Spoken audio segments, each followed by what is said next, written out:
How can there be so many? There were a bunch of loot chests all over the place. When I noticed a presence behind me, I attacked immediately. Was it just the sound of the wind? But I felt a presence. There was an injured person in there. He must be strong to have survived until now. Should I finish him off and take his loot? No, I'm leaving. I need to prioritize my survival. When I left, there really was someone there. He thanked God for still being alive. Of course he would have won if he wasn't injured, or at least that's what he thought. Soon he went back to looting the chests.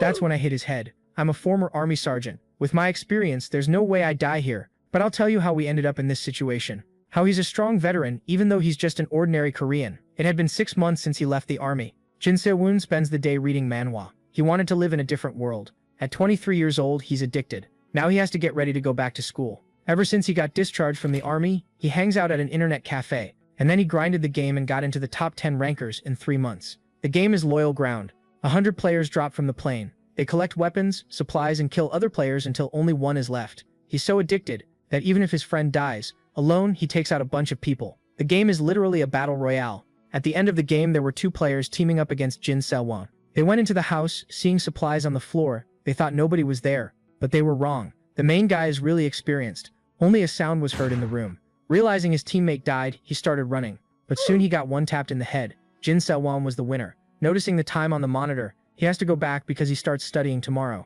Suddenly his mom sends a message giving him money for his studies. On the way back, he feels guilty for wasting time. In bed, he thinks that starting tomorrow he won't play anymore. He checks some news and ends up falling asleep. The next day, he was on his way to school, and his friend was texting him to play. While he thought about skipping class, a purple light appeared. When he turned around, he got swallowed by the light, leaving only his backpack there. What place is this? There's a giant statue and a bunch of people around. He blacked out for a moment and thought he was being punished for thinking about skipping class. But why is it so loud? A bunch of people were fighting, and there were even mages casting magic. While some fought, others were cleaning their swords. Why were there so many cosplayers here? Where was he? Who are all these people? The statue announced that 100 players had been detected. Then it initialized the system, starting with language synchronization. Suddenly everyone was speaking the same language. Even so, people didn't stop fighting. A mage was asking if it was his enemy who brought him to this place. Furious, he said he wouldn't be fooled anymore. But the undead didn't seem to care. Then the archmage starts his attack, and with all his strength he throws a spell at the undead. But nothing happened, and that was confusing. Maybe because he was already dead. Now he was alive? Suddenly the system announces that the game is about to start. The difficulty is on easy, and you need to be in the top 90 to pass. The map is King Kingdom's capital, and the reward will be given to the first top 10. The tutorial was skipped. In the waiting room, player attacks are neutralized, and they were given a game map. The game was Cloyd Survival, and it will last 100 days. Each day the map shrinks. This game will continue until only one is left, and if the game ends or you die, you'll return to the original world. Players who don't place in the top 90 will never be able to enter Cloyd Survival again. In there they can get items to become stronger. Jin Se-woon realized this was identical to Loyal Ground, but there was something different. The humans here seemed insanely strong. Is he the only normal person? Even if it's a dream, he doesn't want to die. Suddenly someone calls out to him. A big man asks what he's staring at over there, and where he's from, but he quickly gets furious at being ignored. At that moment, the countdown to start the game began. With 2 seconds left, the man asks if he's crazy for laughing. He's dreaming a fun dream, so why wouldn't he laugh? Pointing his finger, he says he has all the knowledge and can easily destroy people like him and survive. Then the game started. Everyone started falling from the sky like meteors. A lot of them were dropping straight down. They wanted the good loot in that area, which must be rare. But at first Jin prefers to play it safe, so he thinks about dropping somewhere more isolated. When it announced the word descend, he hits the ground like thunder. This was really similar to the game. He stood still for a while. He felt sick from the landing, so he decided to go into the house right away. All of a sudden he heard something. He forgot to check if anyone had landed near him, so he ran to the house. Everything would be over if one of those mages landed near him, and he didn't have a weapon. He quickly shut the door. He was panting like he'd been in a Mr. Beast video for money. Only now did he regret mocking the big guy, thinking maybe he had followed him. But when he looked out the window, it was just the sound of the wind. Only then did he go down to loot. He quickly started searching. That's when he bumped into something. It was a heavy crossbow, and it really was heavy, just like the description. He also found the bolts.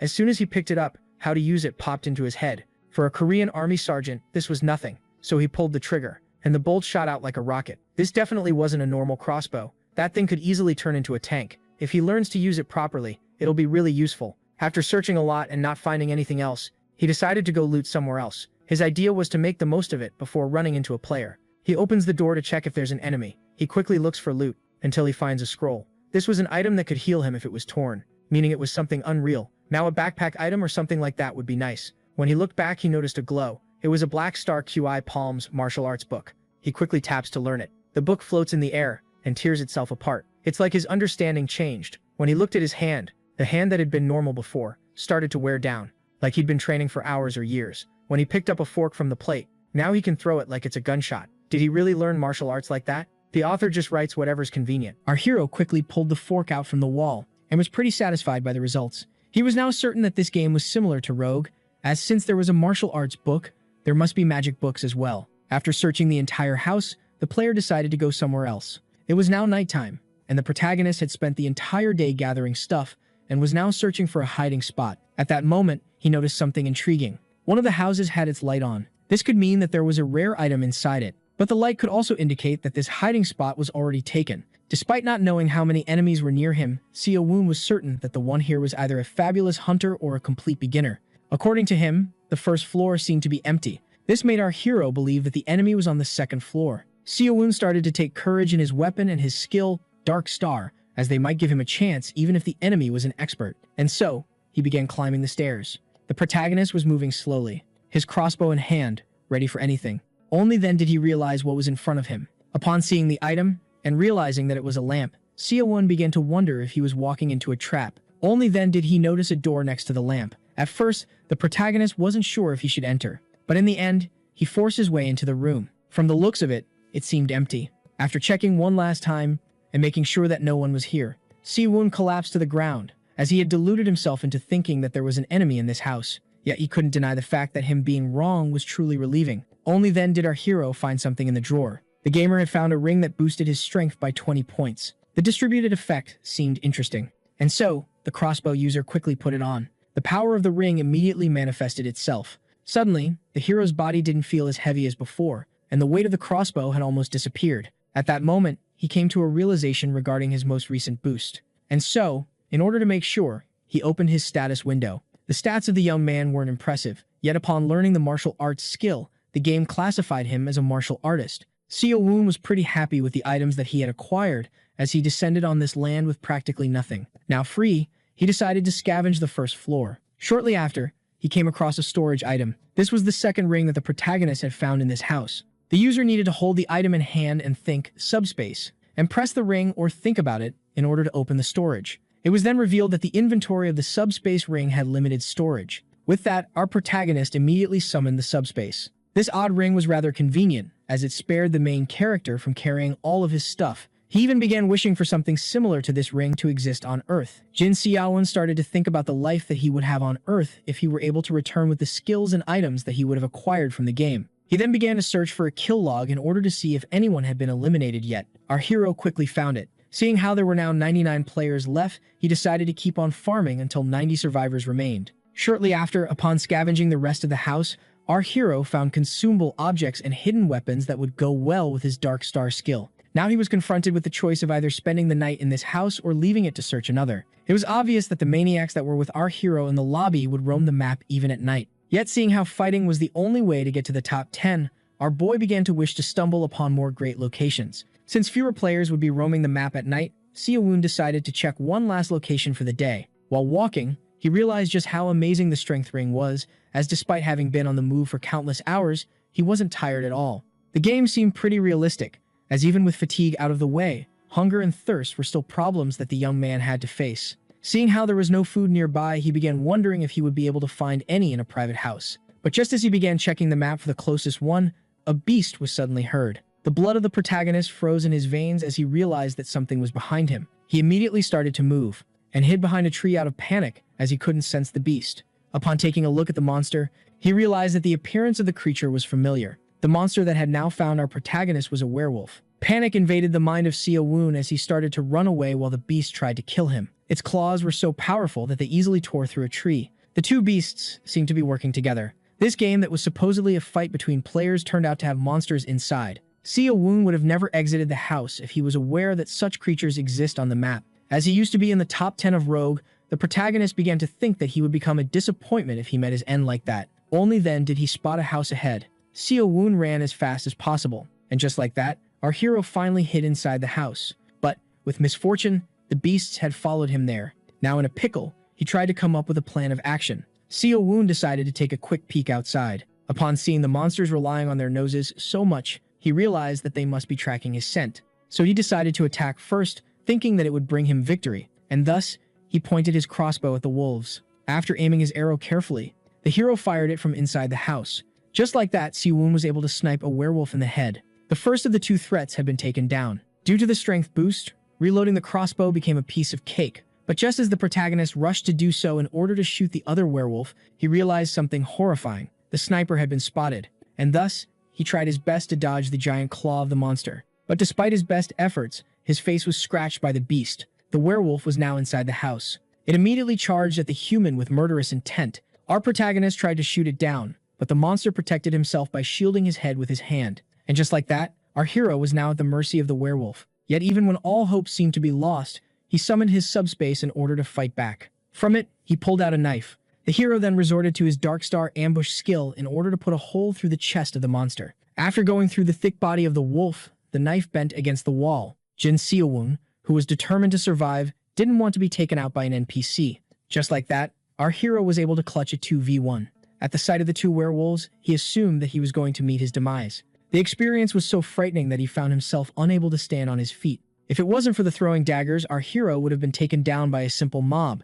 Only then did he notice a small pouch in front of him. Seo Woon assumed that this was a monster drop. Seeing how he had gotten food and water, he realized that this game allows him to hunt his meals. The protagonist began considering searching this house while eating his jerky. He quickly stumbled upon armor that he compared to a bulletproof vest in his game. At first, the armor seemed too big for our scrawny hero, but just then it shrunk to match his small size. According to the system, this item was known as the Superior Orichalcum Quirus that would grant our protagonist magic resistance to fire and wind. Seo Woon was left impressed, as this piece of equipment increased many of his stats. Our hero was certain that this house had something more to offer. He was then left confused, as he felt an item despite seeing nothing. The player assumed that this was a concealed object. He seemed to have found a piece of cloth. Upon putting it on, the system revealed that it was known as the Mantle of the Gods that would allow the user to blend perfectly with the shadows when staying still. Seeing how this item would make him invisible to identification magic and conceal his presence, the protagonist couldn't help but be pleased. This godly item was perfect for survival,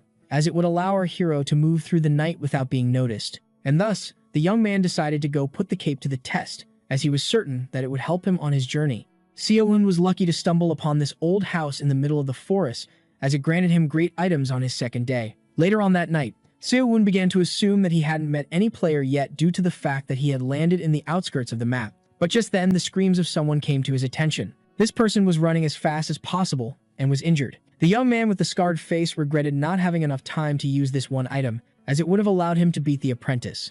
Our hero, under his invisible cloak, watched him from a safe hiding spot. The young man in question was annoyed to have run into a mage. The one with the scarred face didn't seem to be an experienced survivor, and thus, our protagonist was certain that he could eliminate him. Jin Seo Woon then desperately tried to convince himself that this was a game and that he wouldn't be taking the life of a real person. At that moment, the magic words were chanted. A huge fireball flew by our hero. The young man with the burnt face was terrified, as he had no time to react, and just like that, he found himself getting burned to a crisp. At first, our hero thought that he had witnessed a murder, but what he saw next left him completely shocked. Seo Woon, who wondered about the identity of the shooter, was now certain that he was in a game, as he saw a chest appear where the corpse should have been. At that moment, the mage who took revenge on the stable hand who dared to steal his items passed right by him. The red hat found it to be quite a shame, as the boy hadn't died peacefully from his first strike. Seo Woon was left completely amazed by the powers of this cloak, as it allowed him to go unnoticed even with the enemy right next to him.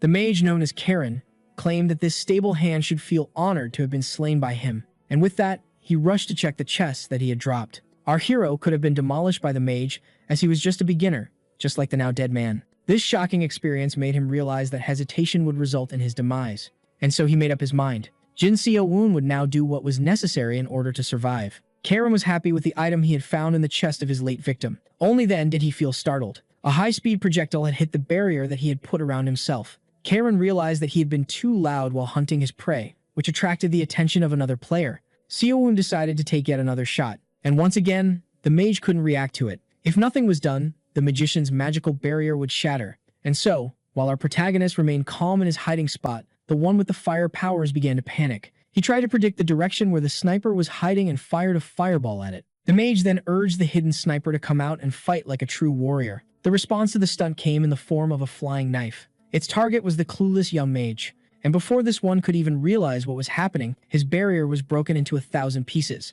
Charon, who was now defenseless, started to panic even more while urging the enemy to come out, yet Seo-woon was determined to stay well hidden. With that, the fire user decided to resort to a powerful spell, yet before he could even realize it, an arrow had pierced his head. He couldn't even finish the incantation of his attack, before having his head blown away by the hidden sniper. Jin Seo-woon had achieved victory. The eliminated player left nothing but a chest behind. Seeing how he couldn't risk being spotted, Seo-woon decided to loot the chest as fast as possible before quickly making his leave. The chest of the mage had excellent items, including a medium healing scroll. Our hero had also acquired a necklace of pure gold that was the brand of the Escrow's Magic Council, which he deemed useless but decided to take anyway. Only then did he notice something intriguing in the other chest. Seo-woon had found the item known as the Circle Stone that would install a magic circle around his heart, which would provide him with mana. Seeing how he would also learn the magic of the nature of the circle, the young man realized that this item could turn him into a true mage. This also made him understand that this was the item that the one with the burnt face didn't have enough time to use.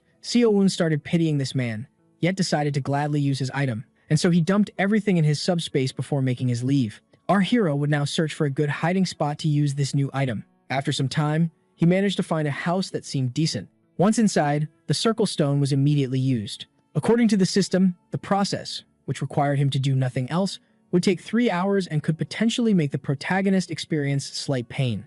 And thus, the potential pain started. Seo-woon did his best to silence his screams during 3 hellish hours of pure agony. It felt like the system had lied to the protagonist, who had almost lost himself to the pain. Seo-woon understood that magic was harder to learn than martial arts and decided to check his status window. From what he saw, the boy was pleased to see that he had acquired a mana stat. The young man then decided to check the number of survivors, as 2 had perished right in front of his eyes. But as soon as it opened, the hidden sniper was left utterly baffled. More than half of the players had already been eliminated. Upon taking a look at the kill log, he realized that numerous survivors had perished at the hands of a so-called Nam Sa Guang. A little earlier, Amen desperately tried to run for his life. Yet to his misfortune, the one after him greatly enjoyed the hunt. Only then did he trip over a rock. The one with the giant stone fell face first to the ground. Now defenseless, the swordsman started to beg to be one of the 90 remaining survivors. Seeing how he didn't want the others to surpass him, the man began to beg from the bottom of his heart. But despite his best efforts, his head had been exploded by the one that must have become a celebrity among the rest of the players by now. Just like that, Nam Sa Guang left the scene, leaving behind nothing but the chest of his latest victim. On the 3rd day of the Salish game, 54 players had been eliminated in the span of a single night. Our hero decided to stay away from Nam Sa Guang, who had caused most of the carnage. But only then did he realize that he might be able to use the situation in order to get into the top 10. The hero began to wonder about the prizes that would be given to the top 10, theorizing that he might be allowed to take some items from the game to the real world. Seo-woon quickly got a hold of himself as he began to dream big, shortly after realizing that there was a serial killer among the players. And so he decided to finish his preparations in order to change location. The young man began to wonder if the power dwelling inside his body realized that he had acquired a magic skill book yesterday. The book in question was the Magic Book of Windball that allows the user to create spheres of wind relative to his power. He didn't think twice before using it on himself. At first, our hero didn't feel any different when suddenly spells began to appear in his head. And just like that, he chanted the magic words in order to activate the spell. With that, 4 mini wind spheres appeared. The young man was somehow disappointed by the result. For that reason, he threw the small balls away.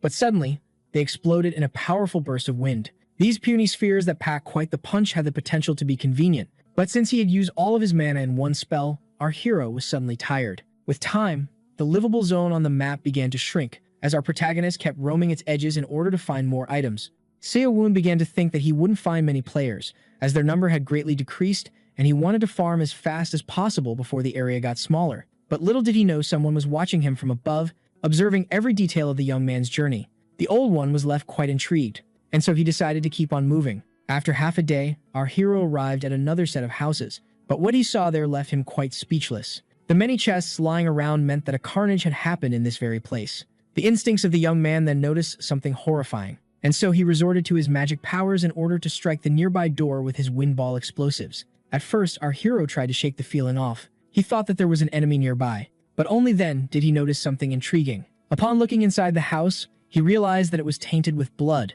This must mean that it sheltered a wounded player. Seo-woon feared that the enemy was skilled, as he had survived this long in the game, yet was tempted to take him out for the items, seeing how he was injured. But in the end, he quickly turned around and left the scene, seeing how survival was his main priority. After waiting some time, and making sure that the cloaked one had left the scene, the player finally got out of his hiding spot. He had concealed himself at the last minute, seeing how he was about to get discovered. The man found himself pretty annoyed, as our puny hero would have been easy to kill. With that, he decided to loot the remaining chests before resuming his course. But suddenly, an arrow came out of nowhere and pierced his skull. Only then did the player realize what had happened. Yet, unfortunately, it was already too late. Just like that, the trap set by our hidden sniper had worked perfectly. With that, our hero decided to loot the chests before making his way to the outskirts of the map. Only then was he startled by a voice, pointing out how skilled he was in these kinds of situations. Seo-woon began to panic as he was about to be caught off guard. But the old man reassured the boy that he had only approached him to ask a few questions. When asked about his name, the old one explained that introductions would be pointless, seeing how they were from two different realities. This was the first time that Jin Seo-woon had met this type of person in Claude. And so, as the sun began to set, the old one asked the young man if he had played this game before. He explained that he had been watching his quick progress from afar and asked him if he was aware that none of this was real. Jin Seo-woon, who was shocked to not have noticed the old man sooner, stated that this was his first time here and that there were similar games back in his world. The one with no name was greatly amazed by this, as he recognized that the young one in front of him was truly from another world. Jin Seo-woon and the old man then noticed that the night of the third day had already begun. When asked about the size of the moon back on Earth, the boy realized that he had never noticed how big the one here was. As it turns out, the moon in both Seo-woon's and the old man's realities was smaller than the one in this place. The old man explained that he was interested in the game's protagonist, who argued that they risked a surprise attack by staying here. Thus, the one with no name proposed moving to a safer location in order to resume the conversation, while our hero demanded assurance that he wouldn't be betrayed. The old man ignored his question and reminded him that he must keep quiet at all times. He then began jumping from one tree to another while explaining that silence was their only way not to be spotted. Yet the old man was moving a little too fast for our geeky protagonist, and just like that, the two of them went to a different location. At the time, our hero didn't know how much meeting this one man would affect his life. Later on, somewhere else on the map, once safe in a high-up tree, Seo-woon, who was afraid to fall, explained that his modern world had created virtual games similar to this one. Seo-woon started to wonder how long the elder had been spying on him, as he had witnessed firsthand how quickly he had developed. He then answered the question that our hero was thinking by explaining that the two of them had landed in the same spot. At first, the old man wanted to spend the entire match alone in peace, yet he ended up watching our hero, as he wanted to ask him why and how they had been dragged here. But upon learning that the one from the modern world was just as ignorant, the old man was confused, as there were supposedly similar games back in his reality. Seo-woon explained that he was referring to innocent and literal games that harm no one, and that no one knows why the creator of the game has brought them here. The old man quickly understood what the young man meant, but to his intrigue, he claimed that this game would be someone's golden chance. According to our hero, players don't actually die in this game, and the promised rewards for the top 10 would be the items that they had acquired in the game. The old man understood that the protagonist was referring to the gear, the martial arts, and the skills that he had picked up on his journey. Seo-woon explained that, unlike the old man, who must have an easy life, powers like magic could truly pull him out of his misery. It was easy to see that the old man was a well-respected master in martial arts, unlike our pathetic guy, who sees this game as a way to gain an easier life. Seo-woon was then startled and rushed to quiet down the nameless master, who burst out laughing. As the conversation kept going on, they realized that they didn't even know how to access the map. With that, Jin Seo-woon and the old master spent the entire night conversing with each other, as he explained to the old man in detail how the game works. As morning finally arrived, their feet finally touched the ground. The old man then apologized to the protagonist for wasting so much of his time. Yet Seo-woon, who appreciated the tales of the old man's world, didn't mind this, as the old man's side was the safest location possible. Seeing how he had learned a lot about the game from him, the old man asked the young one how he could ever pay him back. Hearing this, our protagonist immediately demanded to learn the martial arts of the old master, as they would be crucial for his goal to survive until the end. After thinking about it for a brief instant, the expert martial artist shocked the beginner by claiming that this would be complicated. According to the old man, Seo-woon must brace himself to meet his unavoidable demise. And thus, the master asked the young warrior if he was truly prepared to take such a huge risk. According to the old man, the cheat codes that would allow him to succeed quickly would come at a heavy price. And so, as he asked the young man if he was ready, Seo-woon reminded him that in this game, real death doesn't exist. In that case, the method might be possible, leaving our protagonist excited. Seo-woon became excited as the old man explained that there might be some hope for him. With that, the master decided to check how much inner energy his pupil had, but what he found left him utterly shocked. The boy was so weak that even the old man's dog had more energy than him, seeing how Seo-woon was from a magicless reality after all. With that, the student was instructed to sit cross-legged. Everything had now been set. The old man explained that the young one would now experience horrifying pain and that he wouldn't be able to react to it. According to him, failure to endure the agony would result in death. The senses of the protagonist had been greatly sharpened to the point where the air felt like knives on his skin and lava in his lungs. At that moment, something odd began to happen as our hero was struck with a sudden sensation. Seo-woon started to scream in pain and agony. This experience was so intense that the young man thought that he was about to meet his demise. But only then did it happen. As he plunged into the sensation even further with his enhanced senses, he suddenly saw himself as well as the master.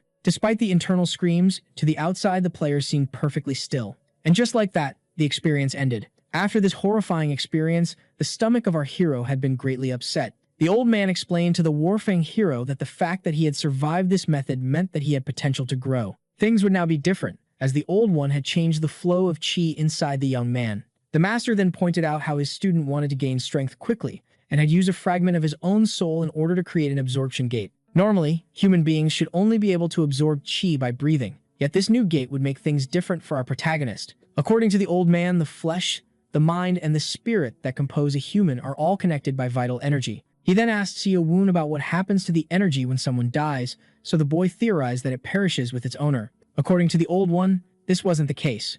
As the vital energy would get divided, this was similar to a drop of water exploding upon touching the ground. Upon death, the vital energy returns to nature in order to maintain this cycle of life, but according to the old one, some people found this to be a waste. These individuals started killing to steal vital energy, but since the power wasn't theirs, some lost their powers, while others lost their lives due to the inner chaos. And now the old man had given the young sniper the power to use this dark ability. Seo-woon realized that he could have truly died, while the old one explained that he was different from the others, as he would absorb using a gate made from a soul. The master had also twisted the body of the young man that was deprived of inner energy to make it a perfect vessel for the absorbed chi. Seo-woon immediately guessed that the old man had given him such a deadly technique due to the circumstances of the game. The one with no name realized the other day that even after dying, the energy of the players lingered in its place. This technique, which would be considered evil as it required killing, would in fact be perfect for the environment of this game. According to the old man, if the young protagonist kept on killing to survive,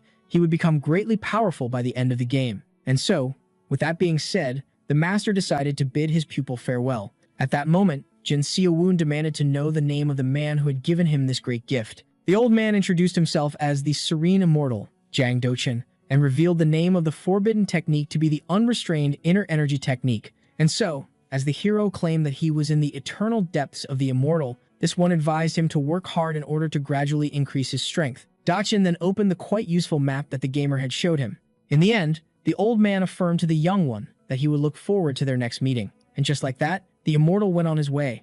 It wasn't a surprise for the hidden sniper to see the master quickly disappear. This made him wish for a technique that would allow him to move his body more easily. With that being said, Seo-woon decided to focus on the game and head to the outskirts of the permitted zone. Due to his incredible speed, the master made the young man and himself each the center in an instant. But now on his own, the young man had to walk for half a day to return to the outskirts of this incredibly wide map. The player then spotted a house with a light in it. This could either mean that this place was completely empty or sheltering a complete noob with no experience. Even so, Seo-woon charged ahead as he was determined to conquer this house. Our hero quietly entered the place. He did his best to sneak around without making a sound. And just like that, the relieved protagonist extinguished the lantern's light. And yet, he couldn't help but be disappointed. Despite being safe, this house only had some food and a small healing scroll to offer. Seo-woon then quickly realized that he couldn't rest last night as he had spent it conversing with the master. And so, he decided to get himself some shut-eye. With that, our player enjoyed a peaceful night of sleep. The fifth day of the game quickly dawned.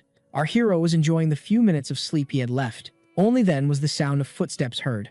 The one sleeping woke up startled upon hearing a voice in the house. An enemy had now reached his hiding spot. Seo-woon, who was groggy because he had overslept, rushed to grab his crossbow. At that moment, the warrior opened the door, aiming to rest in the house, only to then find something alarming. Upon opening the door, the warrior saw a crossbow pointed at him. The young man quickly took the shot, but the samurai was quick and managed to cut the arrow just in time. Seeing that this house was already inhabited greatly annoyed the warrior. At that moment, our hero attacked him with his throwing knives. The samurai, who kept on charging ahead despite the damage, criticize his opponent for daring to use concealed weapons. Only then was he grabbed by the head. The man was then savagely slammed into the ground. Seo-woon then quickly kicked the sword out of his hand. Our hero was particularly irritated, as his beautiful dream had been interrupted by the one that was now begging for his life. The warrior relinquished all of his belongings to the protagonist and began to complain about how hard surviving was. But the young sniper couldn't care less as he mercilessly stabbed the samurai in the head. And just like that, the warrior known as Shio Long met his end at the hands of Jin Seo-woon, who was also struggling to survive the game. After his most recent murder, our hero noticed something intriguing, as the chest left behind by the samurai had some sort of green aura around it. The protagonist quickly recognized this as the energy that the master was referring to. Even the blood on his fingers reeked of this energy. Our hero was now in contact with the so-called chi. At that moment, the absorption process began to happen. Seo-woon felt immense power coursing through his veins as he got his first taste of vital energy. The energy absorbed from one person made our protagonist feel incredibly light and filled with strength. Seeing this, he rushed to check his status window. Seo-woon had now gotten an internal energy stat, acquired 20 points, that now moved. This made him feel even more grateful for the gift of the old man and made him determined to secure more energy, even without dirtying his hands. The survivor then decided to check how many players were left in the game. But upon opening the kill log, he was left utterly shocked. On the 5th day, a total of 76 players had already been eliminated. At that moment, something changed on the screen. The number of survivors just went from 24 to 23. Nam Sagwang, with his martial arts, was able to kill someone called Cal Verstappen. Somewhere else on the map, someone was about to meet his end. Yet before passing, the player uttered the name of his killer, and just like that, nothing was left of him behind but a chest of his items. Nam Sagwang was rather disappointed, as the player who was the one to attack first turned out to be incredibly weak. Annoyed by all of this, he decided to check the kill log. Only 22 players remained in the game. For some reason, the name of our protagonist that appeared in the kill log seemed familiar to the martial artist. Meanwhile, the same protagonist decided to avoid Nam Sagwang at all costs.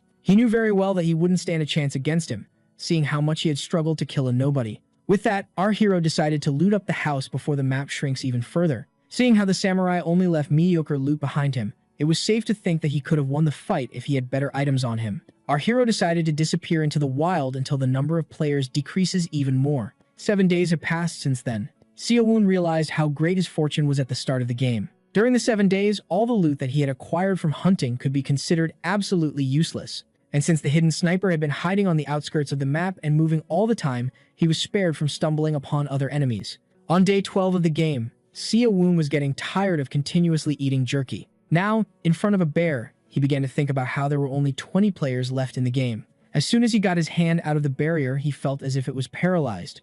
The hero, who would be frozen outside of the zone, started to think about how all the remaining players were being cautious and how the madman was the only one killing. At that moment, the young man noticed something intriguing. Upon seeing the huge, small cloud forming above a nearby area, Seo-woon deduced that there was a big fight going on. The madman was almost out of breath. A bunch of powerful players had united all together in order to find and take down Nam Sagwang. The player found it rather pathetic for all of them to gang up on a single child like him, but was happy as they spared him the effort of hunting them down. Nam Sagwang then asked the ones who were after his life if they had braced themselves for death before coming here. And just like that, the boy jumped into the air. At first, the players assumed that their target was trying to escape. But just then, the boy grabbed one of their skulls and popped it with great ease like a balloon. This left everyone else incredibly horrified.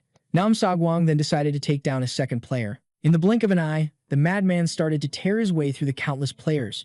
This battle couldn't be classified as a fight. In fact, one could even describe it as a total massacre, seeing how the players were getting butchered left and right. The kill log made it obvious that if nothing was done, Nam Sagwang would become the undisputed champion of this game. Meanwhile, our shocked protagonist watched in horror as the madman started to add more and more names to his KDA. Seeing this, our hero began to think that Nam Sagwang must be using some kind of cheat code. In the end, the weak players couldn't do anything against such a powerful young man. He was particularly annoyed that he was forced to soak himself in the sticky blood of his enemies. With that being said, the madman decided to go find a place where he could wash himself. Some time had passed, and it was now nighttime. Someone arrived at the scene. The one with pointy ears recognized the bloody staff as the one of his peer. Seeing this, the elf made an oath in the name of Escrow to avenge his fallen comrade, Elizabeth. 89 out of 100 players had already met their demise. Our hero just had to wait for one more death in order to enter the top 10. He also realized that he needed to secure better gear if he wished to stand a chance against the all-powerful Nam Sagwang. The young man then spotted a mansion that would be swallowed by the Forbidden Zone tomorrow morning, and so he rushed there, claiming it to be the last place where he could farm in peace. Seo-woon quietly opened the door to check if there was someone inside. Our hero was amazed by the inside of the mansion. Unlike the puny houses he had visited, he was now in an enormous and well-decorated establishment. He then stumbled upon royal guard armor that would require him to have a strength of 110 inches order to wear. Seo-woon, who had a pathetic strength of 30, had no choice but to leave the powerful item behind. As he kept on searching the mansion, he noticed another interesting item. Our hero had acquired an elixir of insight that would allow him to increase his inner energy and had a reset time of 3 hours. This item left our hero amazed and made him wonder if this mansion was only filled with incredible things to loot. He even found a martial arts book titled Secrets of the Unbreakable Fist. And just as our marksman began to think that these items would require him to hide somewhere like the Circle Stone, he suddenly stepped upon something hollow. Seo-woon was left intrigued. He had now found the entrance to the Dimensions warehouse, but just as he was about to enter, a huge explosion suddenly occurred. And before our protagonist could even realize what was happening, he instinctively threw himself out of the window. Our hero had a hard time following what was happening, yet he did manage to escape, getting blown into the bushes at the last second.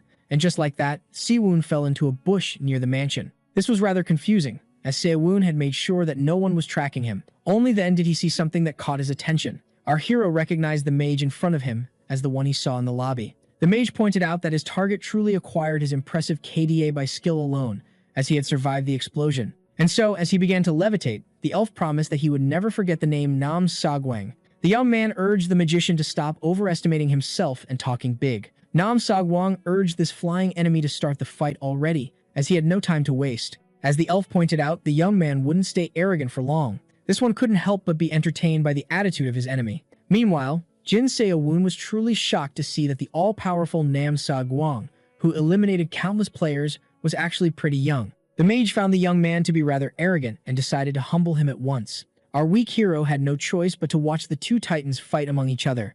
At that moment, the one known as Escrow summoned lightning. He began channeling the thunderbolts in order to launch his attacks. And just like that, the young martial artist had no choice but to dodge the incoming attacks from above. The mage was sick of the martial artist constantly dodging his attacks and urged him to get offensive, just like he did with Elizabeth. It was the first time in his life that the talented young man had stumbled upon someone as powerful as the elf. The mage found himself greatly irritated by the young man who kept on dodging his attacks, and so he decided to resort to one of his special moves in order to end the fight quickly. Just like that, a lightning storm was unleashed upon the martial artist. Nam Sagwang sensed that a single one of these thunderbolts could take him out of the game. Even so, he remained calm and tried his best to dodge all incoming attacks. With that being said, the fighter jumped as high as possible. The mage was left startled, as, despite levitating high into the air, Nam Sagwang managed to close the distance between them.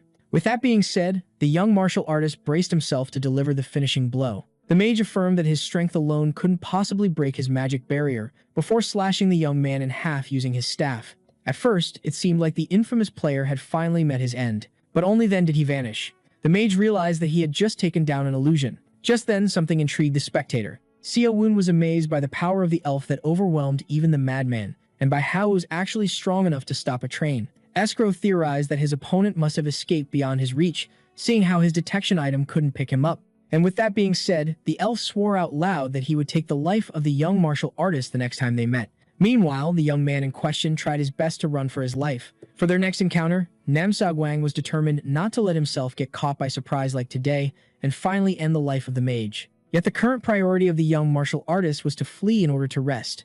After the fight, the mage returned to the ground and began to quietly observe the area, yet he failed to spot our hero due to his magic cloak. Seo-woon then theorized that neither the mage nor the powerful martial artist would return to the fight scene anytime soon. And just like that, he was able to locate what he was looking for. Now, in front of the entrance of the warehouse, Seo-woon began to fantasize that it was filled with important items and great treasures. From the looks of it, the stairs went down. Yet, seeing how no one seemed to have explored this warehouse yet, our hero decided to be the first to enter. The lamp that he had stolen from one of the houses turned out to be pretty useful, and so, upon reaching the end of the stairs, he hung it up. Seo-woon had now reached a food storage area. This left him particularly disappointed, as he had hoped to find some items, only to stumble upon food.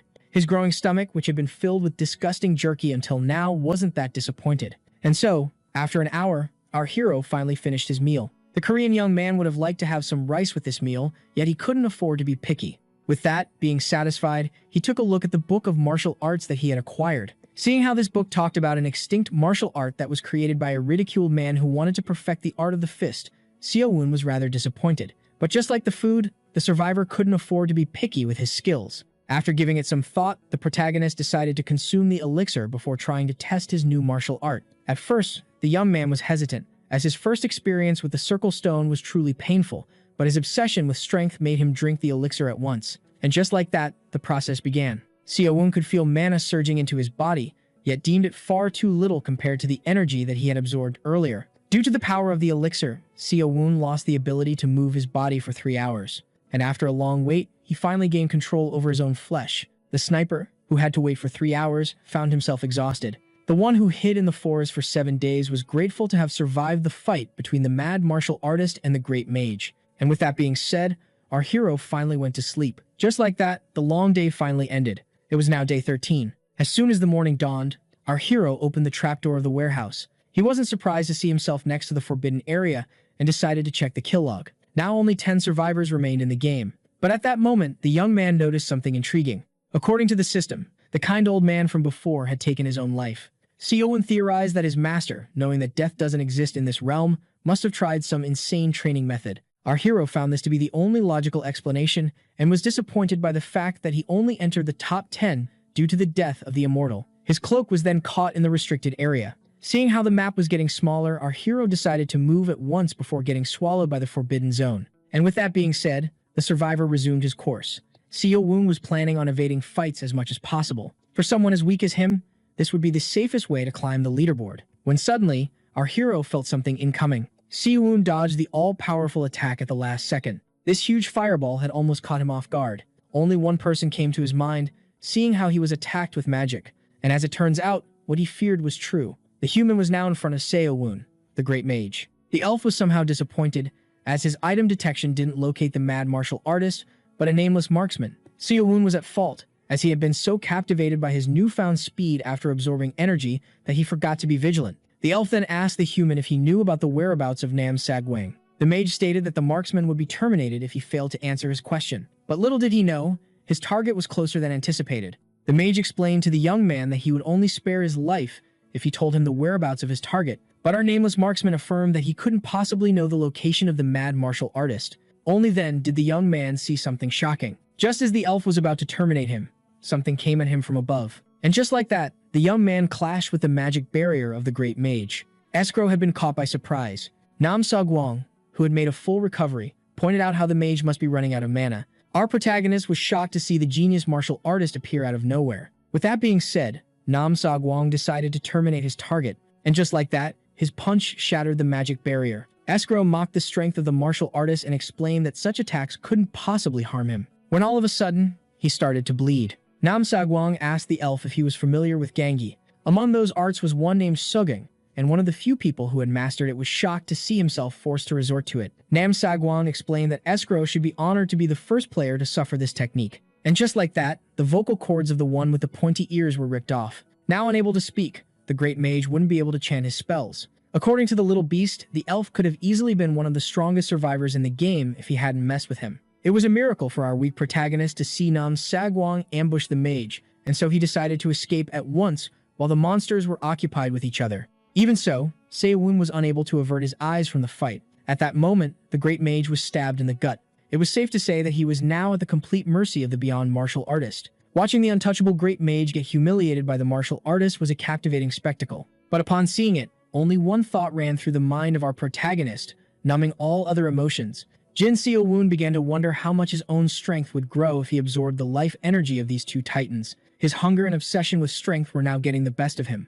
Nam Sagwang began to mock the proud elf for being defeated like this and laugh at him for not even being able to speak his last words. Escrow, who was missing a throat, was truly unable to speak, yet he told the martial artist about his favorite disciple, Elizabeth, whom he had killed by telepathy. According to the mage, Elizabeth, who was his favorite student, was rejected by society and university alike because of her gender. But as the elf rambled on about his regrets, Nam Sagwang claimed that she must have been dressed like a man, as he didn't recall killing a girl. With that being said, everything was set in place to finally take down the martial artist. This one failed to understand what the man on the ring of death tried to say. But our protagonist immediately noticed something wrong. Seo-woon looked up to the sky. An orange light lit up the blue above. From the heavens, a meteor descended on the map. According to the young martial artist, this should have been impossible, as he had taken the mage's ability to chant spells. So Escrow revealed how, as a great mage, he could sacrifice his mana and life force in order to cast Armageddon, the final spell. And just like that, the powerful martial artist began to run for his life, feeling that the elf would bring him along to the grave. Our puny hero did the same and regretted not fleeing the scenes sooner. In the end, Escrow was happy to meet Elizabeth once again, and he wished for one more chance to see her once again. The great mage finally passed away, leaving behind a chest filled with his items. At that moment, the meteor finally hit the ground and caused great damage. An elf noticed the giant explosion from afar. According to that man, there was only one individual who had the power to use such destructive magic. After the explosion, our hero found himself in a critical state, as he didn't escape sooner due to his hunger for life force. Even so, he refused to meet his demise. Seowon now used the healing scrolls that he had accumulated in order to nurse himself back to health. This time, he managed to escape the near claws of death due to an elixir he had consumed. Seeing how the wounds were gone but the pain lingered, the marksman decided to use more healing scrolls. And after using a bunch, he finally regained the ability to breathe normally. This disaster had milked the protagonist dry of his healing items. Seowon then decided to take a look at the kill log. Due to the last spell of the late great mage, our hero would now be unable to absorb his life energy. Yet to his shock, Nam Sagwang seemed to have survived, as his name wasn't mentioned in the kill log. Only then did his ears pick up someone begging for help. Seowon quietly went to check the source of these cries, and just like that, he stumbled upon the source. Our weak hero was shocked by what his eyes were seeing. The powerful martial artist was near death and unable to use a healing scroll on his own. Even Nam Sagwang couldn't dodge the meteor summoned by the great mage, as he had now lost both of his arms, making him unable to use healing scrolls. At that moment, the young man noticed someone nearby and begged him to use the scroll for him, only for this person to recognize him as Nam Sagwang. Seeing how he had been uncovered as the strongest player, the martial artist was left horrified. Seowon explained that he was curious about the items that made Nam Sagwang the strongest, and that it was a surprise to see him in such a pathetic state. The martial artist then promised the protagonist to make him the winner of the game in exchange for help, and tried to persuade him that his help was crucial. Yet, the survivor could only focus on the items of the martial artist, as well as his life force, as he was certain that it would make him the game's great champion, while Nam Sagwang claimed that most of his loot didn't come from the game. Jin Seowon then introduced himself to the one that he was about to take out. In the end, Nam Sagwang admitted defeat, but with his last breath, he swore that he would never forget the name of the one who had wronged him. And just like that, the strongest player in the game was stabbed in the head. Our hero felt weird, as he had just slain someone who looked quite young. At that moment, the process began to happen. His body started to drink in the life energy. The marksman was completely amazed by how much there was. Nam Sagwang must have been loaded with life energy, as the protagonist found himself filled with incredible chi. At that moment, the kill log was updated. All were notified that only 8 survivors remained in the game, and that Nam Sagwang had met his end at the hands of Jin Seowon. The archer quickly realized that since the cat was now gone, the mice would finally come out to play. Upon absorbing the insane amount of life energy, Seowon couldn't help but think of himself as invincible. Our hero then noticed the chest of his latest victim nearby. Seeing how much internal energy he had received, the protagonist was certain that the chest contained sweet loot, and upon opening it, he wasn't disappointed at all. In fact, our hero found himself quite pleased. Seowon had acquired a bunch of rings that increased his agility, strength, stamina, as well as his magic resistance. With that, you couldn't help but find the mad martial artist quite the liar, as he claimed that he didn't use gear despite having found all of these great rings. At that moment, the protagonist began to feel different, so he immediately summoned his status window. Seowon was happy to see that all of his stats had grown a lot, with magic resistance even reaching 90. And with that, our hero was now certain that he would become the champion of the game. The chest also contained numerous martial arts books that the protagonist couldn't learn, as there must be a condition to meet before doing so. At that moment, something caught the attention of the now powerful marksman. It came to his attention that an enemy was now getting closer. But just then, someone unleashed a fire spell upon him. Jin Seowon was hit head-on with a powerful fire blast. The spellcaster criticized him for dropping his guard while collecting items. He even claimed that Seowon must be really lucky, as someone who would fall for such a surprise attack had a very low chance of taking out Nam Sagwang. But to the mage's utmost shock, his target remained standing even after getting hit by his flames. Due to his 90 points of magic resistance, the marksman became so strong that such spells weren't even able to scratch him any longer. And with that being said, he started to make his move. Now being approached at walking speed, the mage began to panic and threaten to unleash an even more powerful spell. With that, the mage began to channel his magic in order to unleash a powerful attack. Yet, according to our protagonist, this would be pointless. And just like that, the marksman kept on walking even after taking a huge explosion of fire. Now came the time to launch the counterattack. Seowon decided to use his first martial art. In order to strike the opponent, he went with his straight suffering fist. The strike was so strong that the opponent started to cough blood before getting blasted into a nearby tree. Upon seeing how much his firepower had increased, the shocked young man understood that the output strength of martial arts greatly relied on internal energy.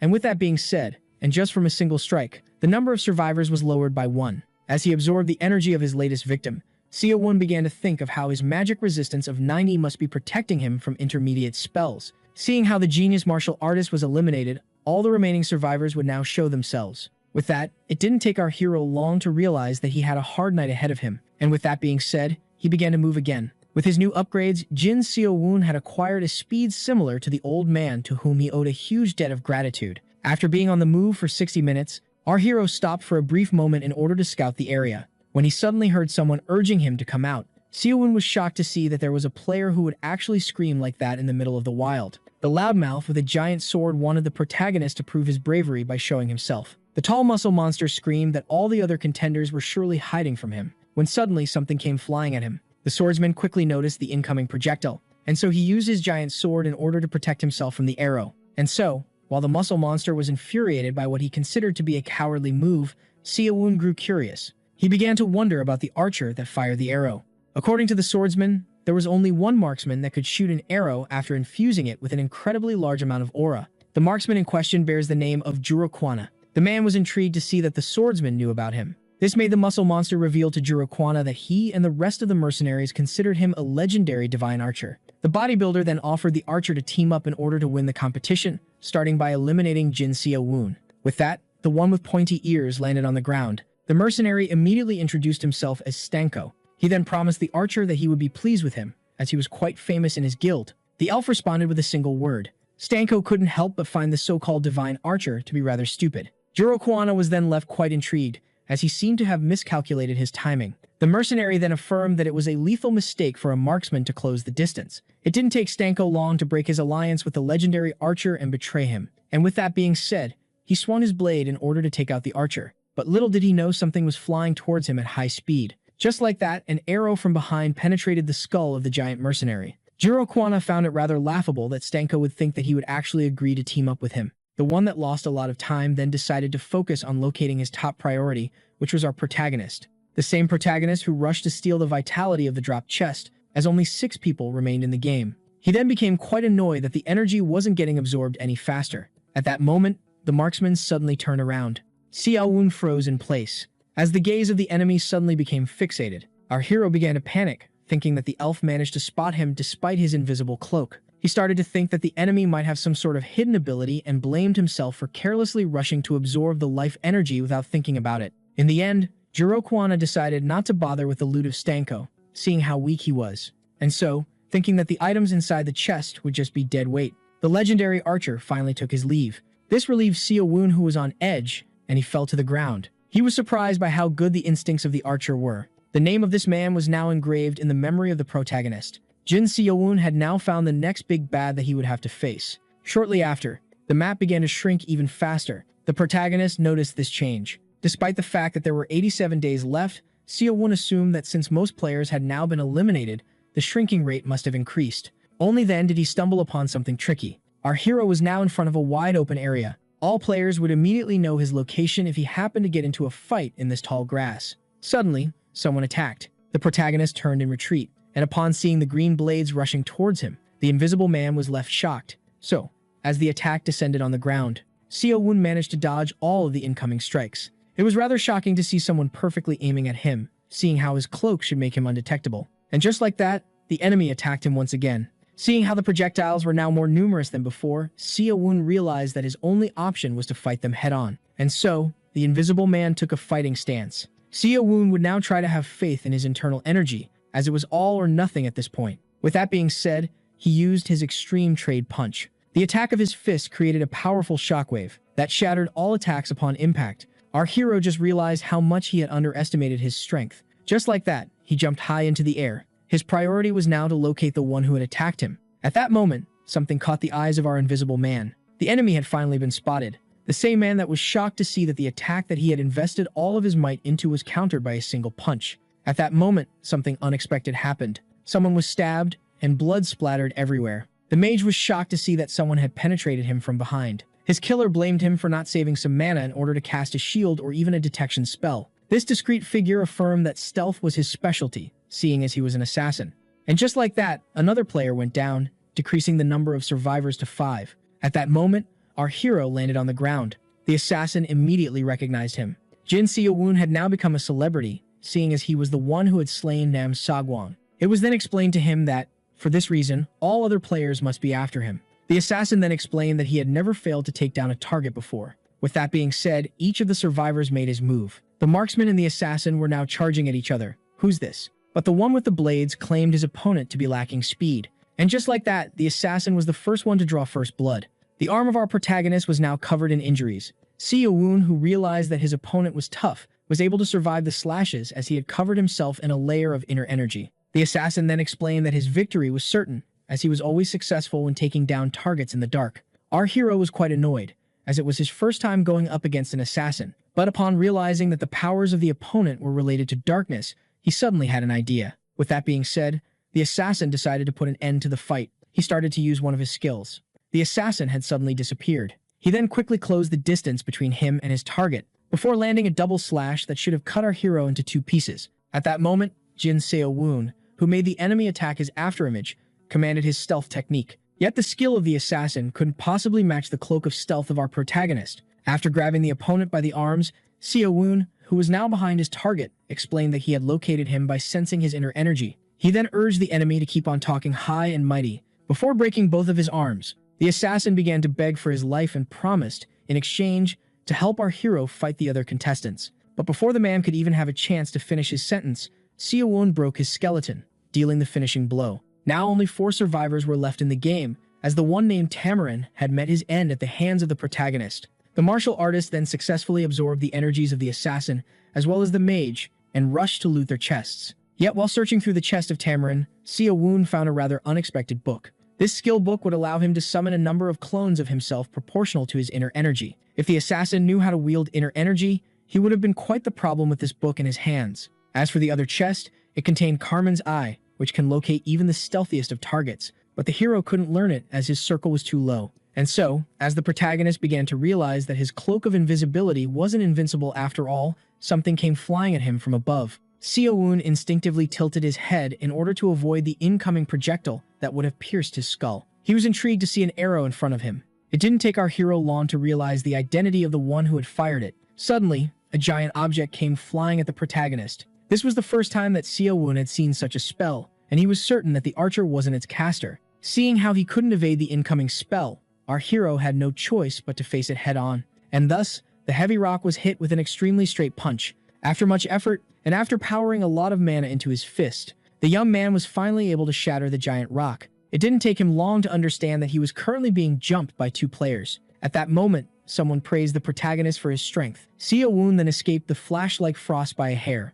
He then proceeded to distance himself from the enemy. As it turns out, our hero now had to fight 3 enemies at once. The 3 of them had gathered to take him out. Now in front of Senturk, King of Kursan, Carrion, the right hand of the Demon King, as well as Urokwana, the Divine Archer, our poor protagonist, who doesn't even have a cool title, found himself in quite the pickle. The 3 men affirmed to the young one that they shall end his run. Now in front of a team united against him, the best choice would have been to create a conflict between them, which was impossible as they were strangers to him. At that moment, the Dark Mage went to greet the King of Kursan. Senturk was disgusted that a black magician would address him, so the mage apologized and reminded him that rank doesn't exist in this place. Seeing how the magician was now proposing to the king to team up, he realized that the 3 opponents just happened to arrive at the same time. With that being said, they decided to free our hero from his invisibility power. At that moment, a dark mage launched his spell. A powerful light suddenly appeared. It was so strong that it had almost bound the protagonist. The right hand of the Demon King had made it so there was no darkness for the young man to use as a hiding spot. This was rather alarming, as the cloak of invisibility could only make its wearer disappear by blending him with the nearby darkness. The mage explained that he wanted to express his gratitude to Nam Sagwang, who had taken out his enemy, the Great Mage. And despite being disappointed that he couldn't thank him in person, the Dark Mage was determined to slaughter the boy in the name of his lord. With that being said, he activated his Chaos Blade, Dark Blade Storm. Mages were usually weak when it comes to close combat, but approaching this one would be rather difficult, as his huge scythe was in the way. So our hero decided to charge at him regardless. Carrion claimed the young martial artist to be foolish, as he then proceeded to attack him with his spell. Seo-woo needed to use his inner energy in order to shield himself from the damage as much as possible in order to get close and take down the mage. Our hero kept on suffering cut after cut. His cloak was now damaged and would only regain its power upon being repaired. This spell had placed him in a tough situation, as both his cloak and his energy shield were now getting destroyed. The dark mage was shocked to see that the young man, now suffering his spell, hadn't been turned to meat cubes by now. But from behind the countless slashes, the severing fist was suddenly activated. Only then did he step forward. Jin Se-woon, who was covered in his own blood, charged at his opponent with a straight-cut fist. But the mage affirmed that the efforts of the young one were pointless as he used chaos, dead man hands, touch of the dead. Suddenly, the hands of corpses began to rise from the ground. The hands were many and extended high. This was the first time that our hero had found himself against an enemy so skilled. At that moment, he used his spirit illusion steps, and just like that, our hero managed to escape. The right hand of the Demon King was shocked to see that the martial artist he was against had the power to create illusions. At that moment, Seo-woon closed the distance and braced himself to deal the finishing blow. Only then did the third party decide to intervene. The thrust of the rapier went through the dark mage and pierced the young man. The betrayed one criticized the king for being vulgar enough to stab someone in the back. Centric revealed that the end justified the means and that he never considered the dark mage an ally in the first place. Even so, he thanked him for using his last breath in order to eliminate the annoying protagonist. With that being said, the king and the divine archer were now face to face. Centric explained that it was rather weird to see himself taking Jiro Kwana, who was an annoyance to his army, in a one-on-one fight. So the archer revealed to the royal that they weren't alone just yet. And before the one with the mustache could even realize what was happening, our protagonist punched him with extreme force in the skull. The blow was so powerful that it even blew a piece of the man's armor as it twisted his body. Just like that, the swordsman was blasted into a nearby mountain. Seo-won then tried to catch his breath. Now face to face with our hero, Jiro Kwana explained that he must have dodged the king's attack by using an illusion. With that being said, Seo-won urged him to stop talking and just get it on with the final fight. Jiro Kwana found it funny that everyone was in a rush and clarified to the young man that he still had a battle to finish. The king, who was still alive, found it rather annoying to be hit with a surprise attack. The monarch then praised the young man for escaping his blade and packing enough strength to shatter his fine armor. For some reason, our guy ripped off his shirt before asking his opponents if they would like to jump him or fight individually. Centric decided to stop holding back, and just like that, the giant man began to make his move. The earthling was shocked by the speed this one was demonstrating. In the blink of an eye, the rapier pierced the arm of our protagonist. Centric was confident that he was the fastest man in the game and explained that he had paralyzed the left hand of our hero, making him unable to use his technique. Seo-won began to panic as his opponent, who seemed like a muscle beast, turned out to be a cardio monster that he couldn't even track using his inner energy. Even so, the young man refused to lose while so close to the top, and thus, he broke the enemy's rapier by using the internal energy that he had accumulated. The king was shocked to see that his weapon had been broken. The protagonist then quickly grabbed the shard of the sword that was left in his arm. He then used his throwing skill to launch it at high speed, but the king managed to evade death at the last second. Even so, the one with the mustache was particularly annoyed, seeing how his face had been wounded. Seo-won then resorted to a healing scroll. The king found himself unable to overlook the determination of his opponent. For that reason, he used his aura blade from the sword in order to create a new weapon. Centric began to upload the skills of his young opponent, seeing how he had pushed him to use his aura blade. The arm of Jin Se-woon had been fully healed. With that being said, our hero resorted to his spirit illusion steps. He used all of his power in order to create clones of himself.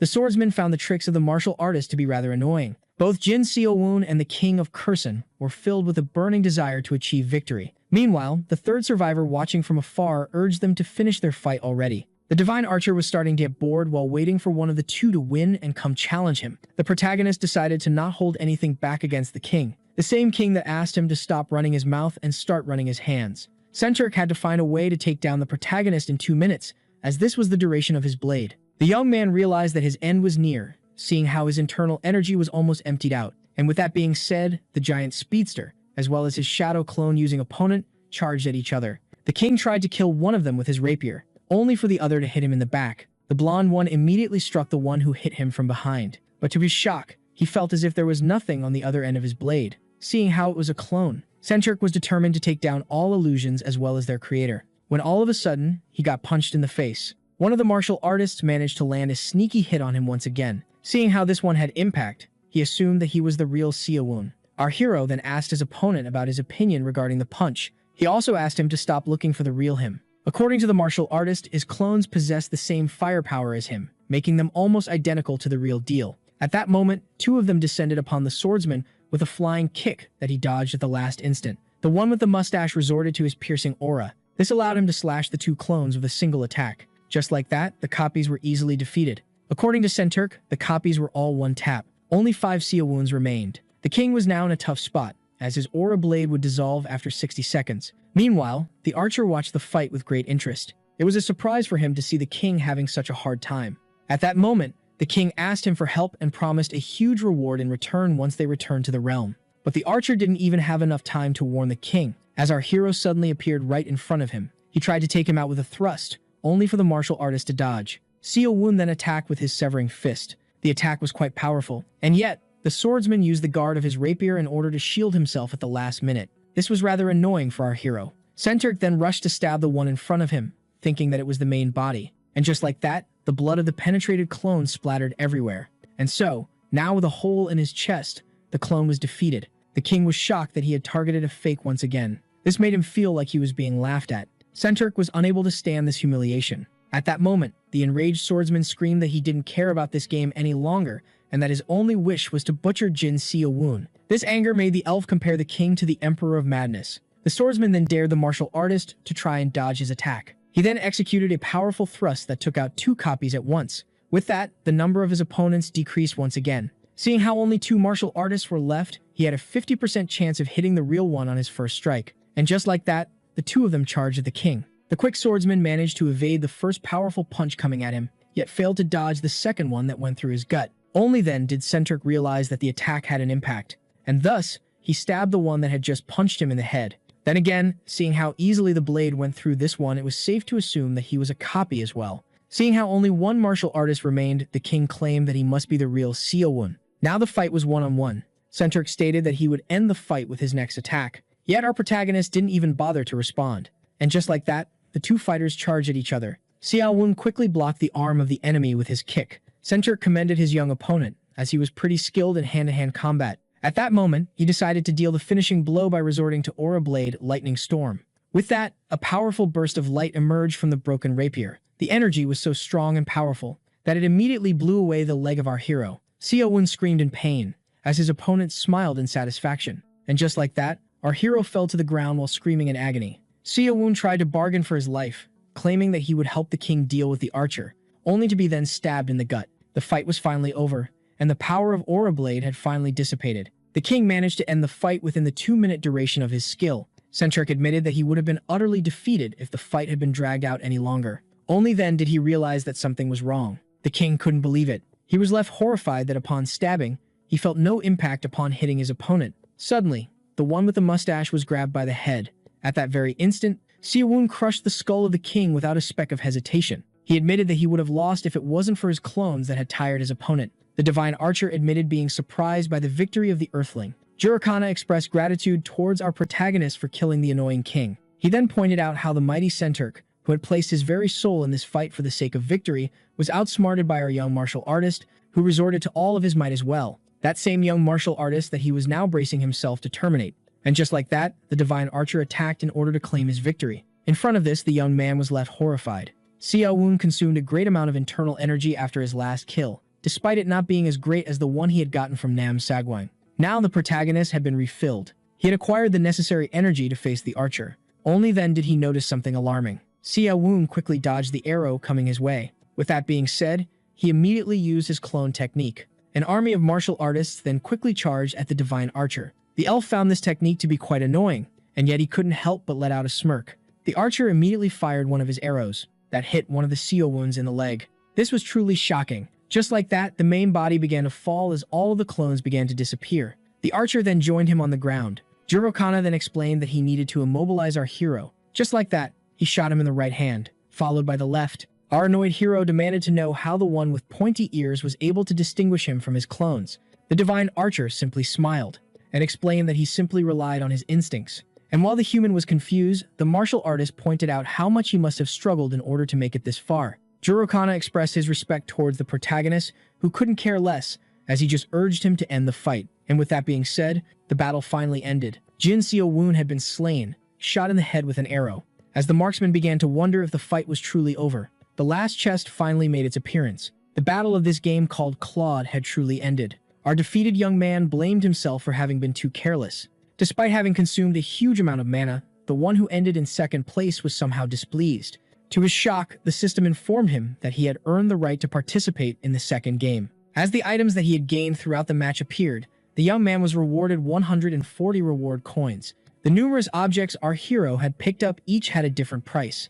The system informed him that he was free to buy any item that he liked with the money that he was given. Yet, to the shock of our protagonist, his cloning technique cost a whopping 130 coins, which he claimed to be scandalous. The system then informed him that, as one of the 5 finalists, he was able to spin a wheel in order to get items for free. Seeing how he was the second place of the match, Jin Seo-woon could perform 2 spins, making him pray that he would get the expensive cloak of invisibility or cloning. Upon learning this, the martial artist was found rather happy, as this could potentially offer him a great advantage. With that being said, he began with his first spin. His eyes were fixated on the roulette.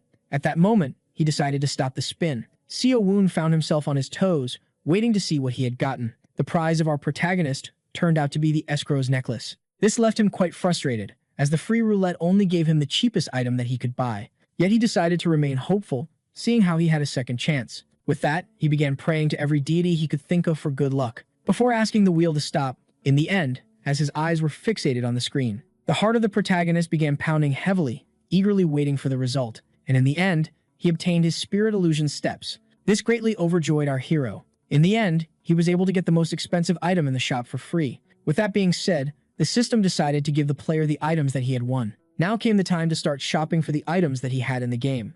Getting the most expensive object for free saved the player a ton of money, and after wasting enough time in this space, he bought what he needed and finished his shopping. With that, everything was completed as the system wished the player good luck on the second game. The teleportation then began. Our hero found himself in a new location. In fact, he had returned to the exact same spot he had disappeared from. Only then did he notice something in the palm of his hand. This was the ring of subspace that he had acquired from the game. There was no doubt about it. The odd experience that he went through was certainly real. With that being said, the protagonist picked up his backpack and went on his way. With the end of the first game, all seemed to have returned to the way it was. Yet in reality, this was the start of a new massive chapter in the life of the young man. Jin Seo-woon had now no reason to worry about TOEIC anymore. He hadn't misheard. There was truly a second match in the near future. Jin Seo-woon decided to return home in order to prepare for it, as despite finishing second in his first game, which was rather acceptable, our hero wanted to aim for the #1 spot. He returned to his little apartment that his parents found him near his university, as his original plan stipulated that he was going to prepare himself for college. Yet now all of his focus had been shifted,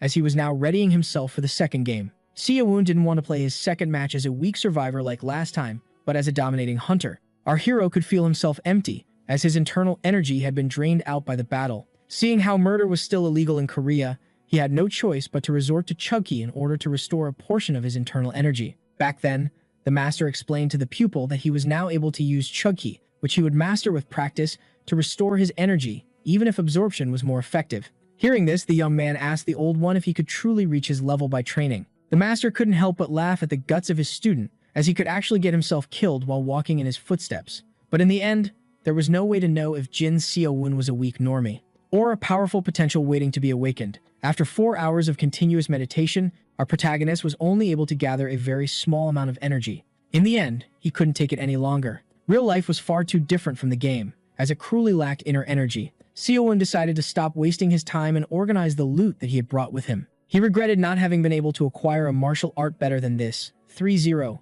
Coin Book of Iron Free Fist. Our hero began fearing that in the real world, he would have to properly learn the martial art, making his road to power cruelly longer. Only then was he met with a pleasant surprise. As it turns out, the system of the game was operational on Earth, and thus, he quickly used it in order to absorb the martial art. Seo-woon put it to the test with a punch, followed by a quick kick. His hits weren't as strong as back in the game, seeing how his inner energy reserves were practically empty. The protagonist then decided to check the rest of the items. One of them was the necklace that he had won by spinning the wheel. After a small test, he realized that its description wasn't lying and that the necklace was pure gold. Seo-woon was then left quite shocked as he realized that this one-coin item could amount to 10 million won, as, in fact, getting his hands on 10 of these necklaces could secure him an entire fortune. All items in the game, even the cheapest ones, could be sold at a heavy price on Earth. One of them was this elixir that ensures its user 1 year of life without any disease. Seo-woon began to speculate that this item could be sold at a larger price to sick millionaires who had lost all hope. He was now certain that this game was his chance to turn his life around.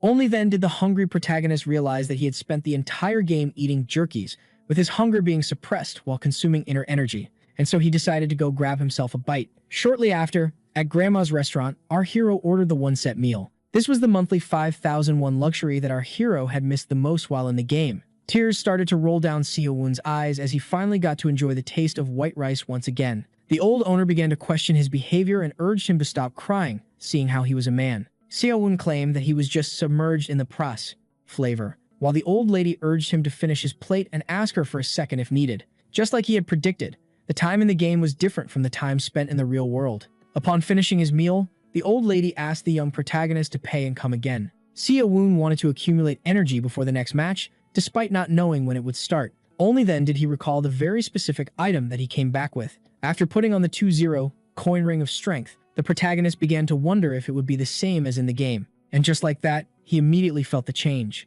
Seo-woon got into position and jumped a horrifyingly high height. It was as if his body had turned into pure power. Despite being so high in the air, Seo-woon managed to easily stick the landing. He began to pray that no one had spotted or recorded him in order to avoid trouble. Yet, seeing how the stats offered by the ring here were the same as those in the game, the young man began to think. Once home, he began to think of the item that he wanted to save for after he had acquired inner energy. But after careful consideration, he decided to use it at once. This was the most expensive item that he had gotten, the 5-0 coin elixir of inner sight.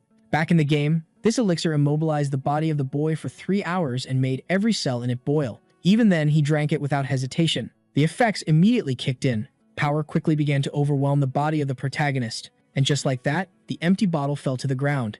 After 3 hours, someone reported the wall to be hot. Seeing how the complainant claimed that even the doorknob was boiling hot, he was advised to call 911 instead of the police. As the old lady explained to the officers that this didn't feel like a fire, they claimed that this must be a boiler issue. The neighbor didn't buy it and was certain that there was something sketchy behind this heat. The officer went to grab the doorknob in order to enter, but to his shock, his hand was suddenly burned. With that, the police asked the civilians they had received a complaint about to open the door. The officers stated that they were here to provide assistance. Only then was the door opened. After the shocking sight, the officer revealed to the young man that they were here for a complaint regarding a fire. Seo-woon claimed that he had a fever. He explained that he had turned up the boiler to a high temperature and asked why it wasn't the fire department at his door if they suspected a fire. The officers stated that they were just doing their job and offered to call an ambulance for the protagonist, who claimed that he would get better on his own. With that being said, the officers made their way out while asking the neighbor not to bother them over trivial matters. Now alone, our protagonist quickly closed the door behind him.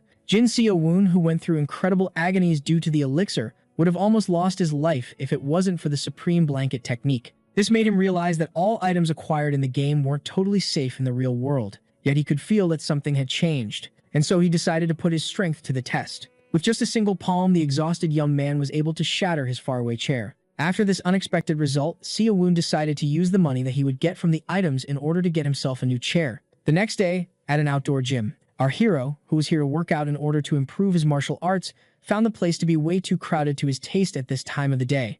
And thus, he began wondering if he should only work out at night. Only then did he notice something intriguing. Seo-woon spotted some young thugs from the high school at the foot of the mountain, with one of them being a girl asking a boy if the boss truly wanted to see her. And yet, as they were conversing, someone told them that smoking was forbidden in this place. As the old man called out, the students were smoking. One of them urged him to leave him alone, as not even his parents cared about his misdeeds. At that moment, the old man stated that the reminder must have been a mistake, leaving the young thug incredibly enraged. Seo-woon suddenly felt uneasy. At that moment, the young man threatened to strike the old one, seeing how foul his mouth was, when suddenly, he was kicked in the face.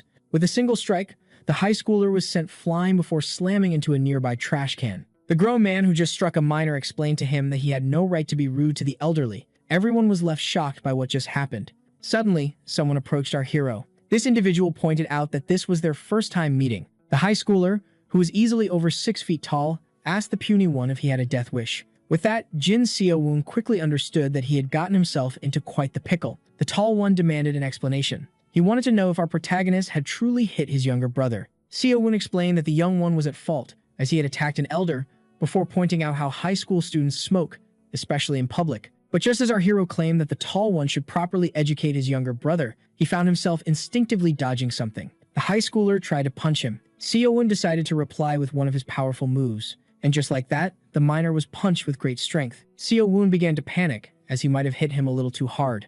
Only then did he realize something intriguing. As a switchblade was suddenly pulled out of nowhere, the tall thug with his weapon in hand was determined to teach our hero a lesson. This made him realize that both brothers were equally stupid and alike. Seo-woon then fought the C-2000 knife with great ease. This fight made it extremely clear for the player that he was now on a different level from the rest of the normies. With that, he executed his sweep kick in order to knock the young man off his feet. Seo-woon decided to control himself and only hit with half of his strength. Even so, 50% of the 10,000 palm technique still seemed too much, as the bones of the high schoolers were now surely broken. After all, he had slammed at high speed into a tree. Seo-woon was once left startled as all began to record the event. He realized that he had messed up by putting in too much strength, and so he began to claim that his opponent was an actor and some sort of convincing stuntman. With that being said, the grown man advised the miner to stop smoking and never carry switchblades with him ever again, as it could cause them problems. And so, after beating up 2 high schoolers to near death, our mighty protagonist made a run for it. He started regretting using his power on a regular human. Seo-woon would ruin his own life if he accidentally killed someone. Even if his current skills were quickly learned due to the game system, only time would allow our hero to master them. And with that being said, the protagonist ran away. Sometime later, 30 days after his encounter with the high schoolers, Seo-woon kept practicing meditation regularly. Only then was he interrupted by a certain sound. The phone of our hero was ringing. His mom was calling to check up on him. The lady revealed how she was worried about her son, who hadn't contacted her in a while. She then asked him how he was doing at his new university. Seo-woon lied by claiming that everything was all right, as he didn't have the guts to tell his mother that he dumped the books for the sake of martial arts. The young man then asked about his father, and to his shock, it turned out that the man had gotten into a car crash. Seo-woon was left horrified, as according to his mother, his father, who was making a delivery, was brutally hit by a car that failed to stop at a red light. The woman began to cry as they couldn't rely on insurance, despite the surgery being extremely expensive. She felt ashamed to ask her son, who she wasn't able to send much, for the rest of the money she had previously sent him. Seo-woon immediately asked about the cost of the surgery as he reached out to his subspace. As it turns out, it cost 2 million won. And so, as the protagonist claimed that he might have found a way out of the problem, his mom apologized for troubling him. Seo-woon quickly ended the call and went on his way. The parents of our hero spent most of their lives going from one rented place to the other. As he got older, his father, who worked tirelessly, began to get smaller and smaller pay. He spent his entire life rotating from one job to another. Seo-woon couldn't help but cry as he realized that he was but a hopeless burden on the hands of his already struggling parents. Yet now, the time to pay them back finally arrived. With that, our hero entered the store and presented the escrow necklace for sale. As the shopkeeper recognized the item as foreign, he quickly claimed that it was in his family for a long time. She pointed out that the item really seemed ancient as Seo-woon asked about its estimated value. As the lady explained that this couldn't be considered a simple piece of gold, Seo-woon explained that he had no choice but to sell it quickly for the surgery of his father. The martial artist now had no choice but to sell the item. Later on, after finishing the sale, the young man finally exited the store. Since the value of gold has recently increased, Seo-woon would be able to afford the surgery of his father as well as a decent lifestyle. The smile of the shopkeeper made him realize that he had sold the necklace for cheap, yet he had had no choice but to quickly make money. And thus, he decided to think of a way to safely sell his items for the future. His current priority was to send the money to his mother. Upon receiving it, the mother, who was called by her son, was baffled by the huge amount that he had sent. She feared that the protagonist had taken out a loan. The hero explained that this would have been impossible, as he was jobless, and claimed that the money was something that he had saved from his part-time jobs. With that, he ended the call by stating to his mother that he couldn't pay them a visit at the hospital. Later on, while in the bedroom, Seo-woon was left alone to think. Only then was he inspired by a conversation that he overheard. 2 high schoolers criticized a video and claimed it to be full of CGI and special effects, despite looking like it had been taken in secret. In it, an individual chanted magic words. Upon hearing them, our hero was left quite shocked. The normal person wouldn't think much of this, but as a player, he knew very well that those were the spells from the game. This was a real shock for him, as it turns out that he wasn't the only Korean to have entered a match. According to the high schoolers, this video was on an endless loop of deletes and uploads, which was rather odd. Jin Seo-woon had never thought of how the appearance of other players on Earth would impact his life. Meanwhile, someone was taking an important phone call, and the man promised to correct his mistake on the internet at all costs. The boss apologized and promised to solve the problem. With that being said, the call was finally ended.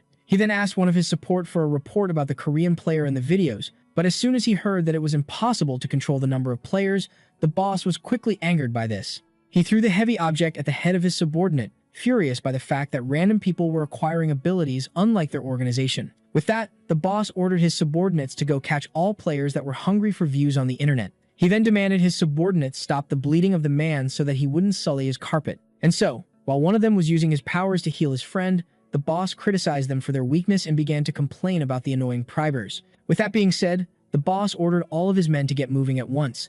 The heat of the summer finally ended, and the cold weather of the night finally appeared. 2 months had already passed since he had returned to Earth, and our hero had never skipped one of his training sessions at night. He had gained a decent amount of internal energy and learned how to master it to a certain degree. Seo-woon suddenly decided to jump while thinking about the biggest issue. With that, he used his iconic and super original jutsu. The protagonist had now used his Temu version of the shadow clone technique. The Unbroken Fist spatial strike was then thrown. Due to his limited reserves, Seo-woon could only generate a single copy of himself. To make things worse, the clone would disappear after a short duration. With that, the two martial artists began to move together through the forest. And so, as each of them got into position, their fists ultimately clashed. With that being said, the clone immediately disappeared. The protagonist began to think that he had reached his limit, as back in the fight with the giant swordsman, he had managed to summon 8 clones with great ease. This made him think that a problem must have occurred within him, seeing how much internal energy he had used back then. Seo-woon was now hungry and decided to go grab the meal that he had placed in his subspace, when suddenly, a bright light appeared. Just like that, the player was now once again in a different location. Just like last time, he was surrounded by many foreign languages that all expressed panic. Seo-woon called his first match upon seeing how terrified all those in the lobby were. He then theorized that games must be scheduled 2 months apart from each other. At that moment, the system started to speak. But to the protagonist's shock, it would now introduce the tutorial. This one's rather intriguing, as it didn't appear in his previous match. Seo-woon couldn't help but smile as he realized that this lobby had more beginners than the previous one. Only then did he notice someone standing on the statue. Judging from his attire, he must be a high school student. Seo-woon was left quite shocked, as this was his first time seeing another Korean in the game. The young one quickly noticed him.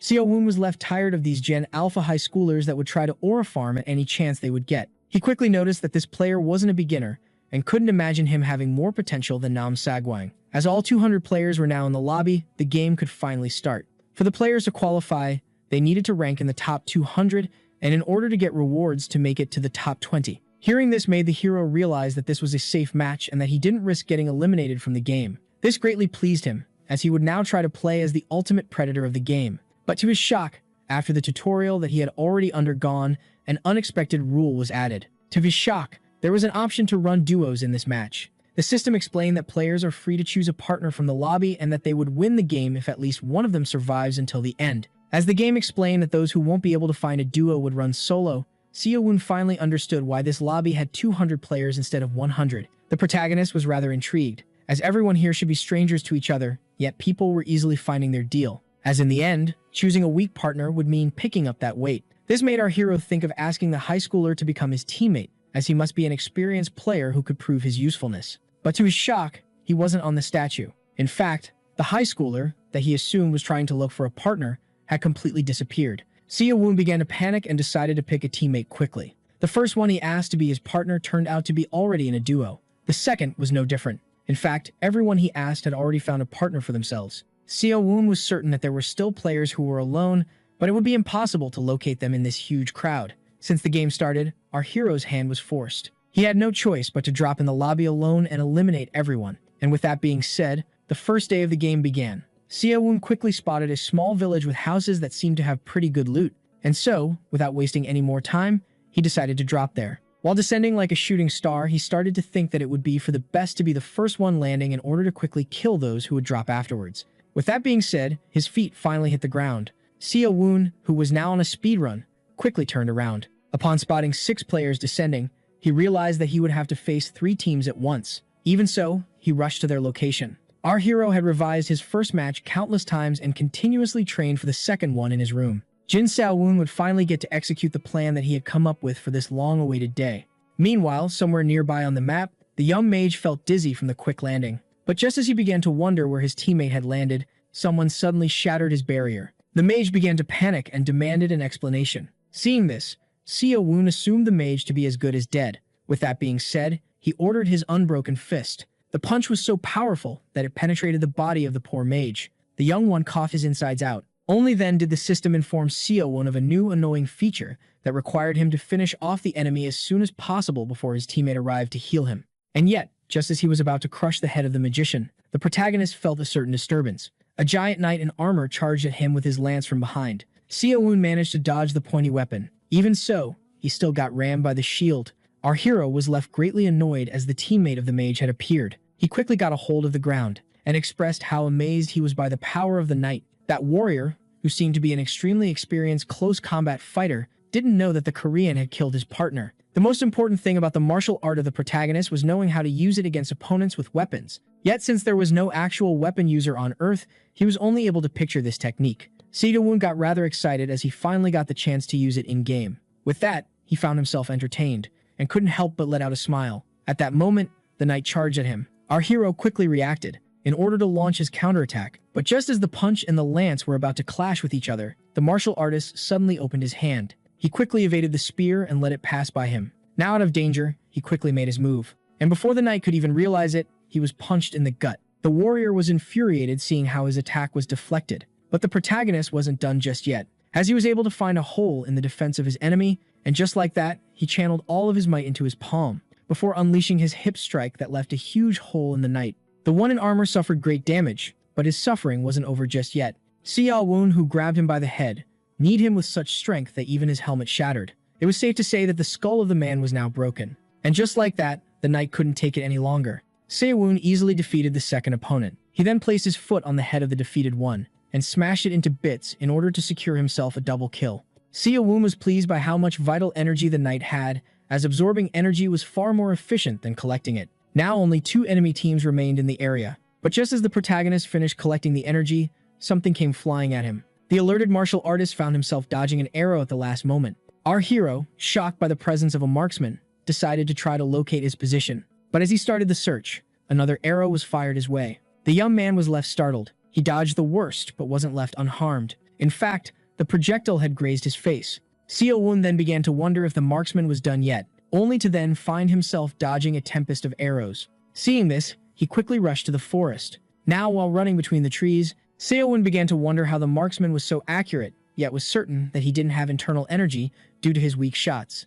Seo-won then began to wonder if the enemy was alone or with a teammate. With that being said, he returned to the village. Our hero theorized that locating the archer and taking him out would ultimately make his partner appear. Last game, such a situation would have left the martial artist hiding and trembling in fear, yet now he only saw enemies as life energy meals. Only then did he notice something horrifying. As a bunch of arrows were fired from a nearby house, one of them penetrated his head. At first, it seemed like our hero had lost the game from the first day. But as it turns out, this was nothing but a simple clone. The sudden disappearance of the target greatly intrigued the archer. And so, as he began to wonder about how his opponent had vanished, he was suddenly and brutally kicked in the face. Seo-won had finally located the annoying archer, and with a simple kick, sent him flying to the door. Seo-won was then left quite intrigued, as despite being certain he had hit something with his kick, his opponent was nowhere to be seen. But as a shadow passed him by, he came to a ground-shattering realization. Seo-won quickly realized that he would have to face someone with a cloak of stealth. Only then did he notice a shadow behind him, which left him startled. Just like that, an arrow was fired out of nowhere, and yet our hero managed to dodge it just in time. Due to the powers of the cloak, Seo-won couldn't feel the archer that was now escaping, getting behind him. The player quickly realized that he was in a tough situation. Realizing that he couldn't win the fight against the martial artist, he tried to run for his life. But little did he know, Seo-won wouldn't let him slide. And just like that, the protagonist made his move. He started to follow his target through the village. The poor archer found himself running away in panic. Then suddenly, the one he tried to escape from appeared right in front of him. Seo-won explained to the marksman that it was a mistake to fight him in broad daylight while wearing this cloak. Seeing how this item was perfect for quietly climbing the ranks, Seo-won would now kill its owner in order to acquire it. Only then did a third presence arrive at the scene. The partner of the archer apologized, as he was unable to catch up with the fast martial artist, but the marksman who was about to die couldn't care less. The dual-wielding elf pointed out how the view of the protagonist was nowhere to be seen. Seeing this, the marksman urged him to secure the kill at once. Seo-won had now found himself in a 2v1, as he had failed to terminate the archer on the spot, and yet he couldn't help but smile as he realized that he wasn't outnumbered at all. With that being said, the swordsman charged at the martial artist. Seo-won tilted his head towards the other guy. He quickly found himself getting shot at with a bow. The martial artist quickly evaded, making the elf the new target of the arrow. But the quick swordsman quickly deflected the projectile.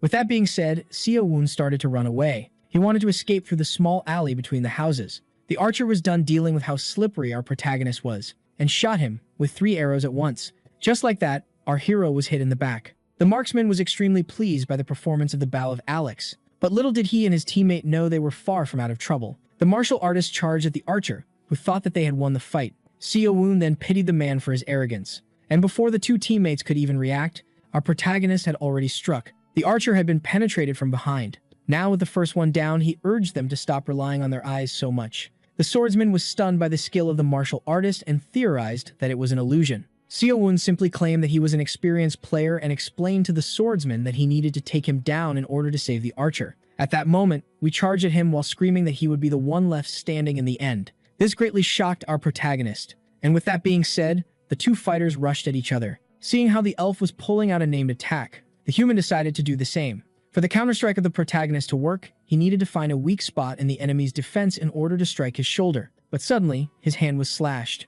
To his horror, the elf turned out to be faster than expected. With that, the swordsman decided to continue his combo. He was able to deal great damage to our martial artist by using his bloody rush. Seo Woon began to think of how this attack was different from anything he had experienced, and how he would have died if it wasn't for his internal energy shield. The swordsman then pointed out how intriguing it was to see that his core wasn't as deep as expected. He then explained that he couldn't care less about how the martial artist survived or even copied him, as the next thing that he would be slicing would be his neck. Seo Woon knew very well that his only hope to win was a counterstrike, and yet he struggled to find a way to counter the quick movements of his opponent. Only then did he remember that he was safe from elimination in this match. Seeing this, he decided to execute a daring move. Seo Woon had the crazy idea of trying to see if he could locate the presence of his opponent without relying on his eyes. He was certain that if he succeeded here, he would be able to reach the number 1 spot with ease.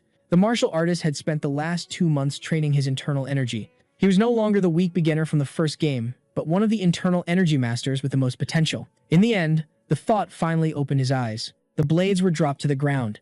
The elf, who was now immobilized, was baffled to see that he had actually blocked his ultimate strike with great ease. At that very instant, Jin Seo-woon unlocked something hidden in himself. Before the swordsman could even start begging for his life, our protagonist crushed his collar with his bare hands, securing his 4th kill. Naturally, the powerful swordsman possessed great life energy and even dropped some sweet items like a healing scroll. After using the healing item, our hero decided to start scavenging the map for items. His only regret was the fact that he had damaged the Cloak of Invisibility. The cloak wouldn't function if damaged and would require either a special scroll or a craftsman in order to restore it. Seo Woon decided to keep it anyway and look through the rest of the items. One of them was the bow of Alex, the archer, that imbued arrows with a little bit of lightning magic, which was odd, as no lightning was felt back in the fight. Seeing how there was also a skill book that gave the user the ability to multi-shoot arrows, he understood that the opponent only picked up archery in the game. With that, he quickly used the skill book on himself. Seo Woon decided to put his new abilities to the test. He then proceeded to fire an arrow at a nearby wall. The bow of Alex was a certain upgrade from the crossbow that he had used back in the first game. With that, Seo Woon decided to ignore the last remaining team for now and make some time in order to rest and collect items. While hunting for weapons, he theorized that he could only get his hands on low-tier items as there were so many houses, and started to pray for something good. Only then did the martial artist notice something outside. There was an unusually tall structure in the middle of the village. This type of building usually contains a decent quality of loot, and thus, he rushed there immediately. From the looks of it, he was the first one here, which is why he decided to scavenge the entire place. Seo Woon decided to close the door behind him in order to stay wary. Shortly after, upon exploring almost the entire tower, the protagonist began to pray for one decent item.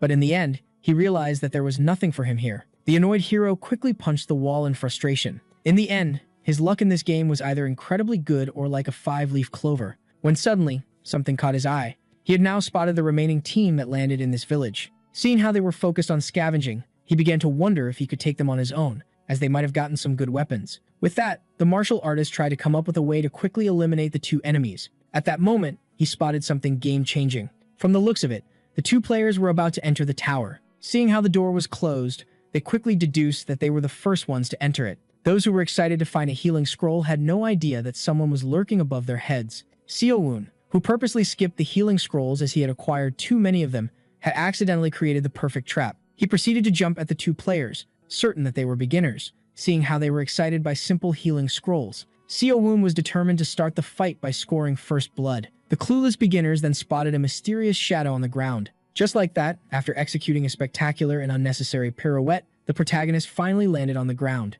Seo-woon stated that there was a possibility the enemy was a strong mage. In that case, he would have a barrier up. And seeing how fragments of energy shattered everywhere, his assumption turned out to be right. The pair began to panic as an enemy dropped straight out of the sky. With that, our hero decided to end the battle with his next attack. At that moment, the mage tried to attack him with fire. One hit from the flames would have left our protagonist with critical damage, and thus, he immediately jumped out of harm's way. This led the flame spell to turn into friendly fire, leaving the warrior ablaze. The blonde one, in panic, did his best to extinguish the flames. The viewers quickly noticed that the hero was playing solo, seeing how no one was helping him with his attack. With that being said, the one with the giant axe immediately charged at him. Even so, the martial artist kept dodging every swing of the giant weapon with great ease. In anger, he swore to kill the protagonist, but as he dodged his last blow, the warrior hit something. This left the warrior quite horrified. In the end, the swing that our protagonist evaded ended up in the gut of the mage. And before the two of them could even react, Seo-woon attacked the mage from behind and crushed his skull. With that being said, his number of enemies was reduced from 2 to 1. In front of this, the warrior was left horrified, and thus, he dropped his armor on the ground. Now half-naked, the one with the beard was left quite angered. Seeing this, the protagonist deduced that his opponent was faster without the armor, and that it had been weighing his speed down. Without a word, he evaded the incoming axe. The martial artist decided to use one of his name attacks. This allowed him to land a powerful kick on the neck of his giant opponent. But the Viking-like warrior pointed out that his opponent in the air was forced to land at some point. With that, our hero was left horrified. The next thing he knew, he found himself getting slashed by a giant axe. In fact, the attack was so strong that it even sliced the whole tower. The firepower of the X square was no joke. With that, our hero decided to resort to his illusions. He pointed out to his giant opponent that strength alone wouldn't be enough. The warrior couldn't take it any longer and decided to strike the martial artist at once. Seo-woon evaded the incoming attack, before launching a counter that was blocked by his opponent. But little did the axe wielder know, the real martial artist was standing right behind him while he was busy battling a clone. With that being said, our protagonist decided to make his leave. This greatly shocked the man, as the one that he was just fighting was now at the doorway. Seo-woon then pointed out the cracking sounds from the tower that the man had sliced in half. With that, he decided to proceed with a little experiment. Our hero kicked the structure with all of his might. Seeing this, the warrior began to panic and started to wonder about the opponent that he was just fighting. But to his horror, it turned out that he was swinging his axe at nothing but a clone. Realizing that his demise was near, he began to beg for help. And just like that, Seo-woon began to walk away as the tower fell on his poor opponent. Seo-woon then realized that, technically, it was the tower that took out the other player and not him. He became full of curiosity, as since he wasn't recorded as the one who got the kill, his rewards were decreased. After that, the dust finally dissipated.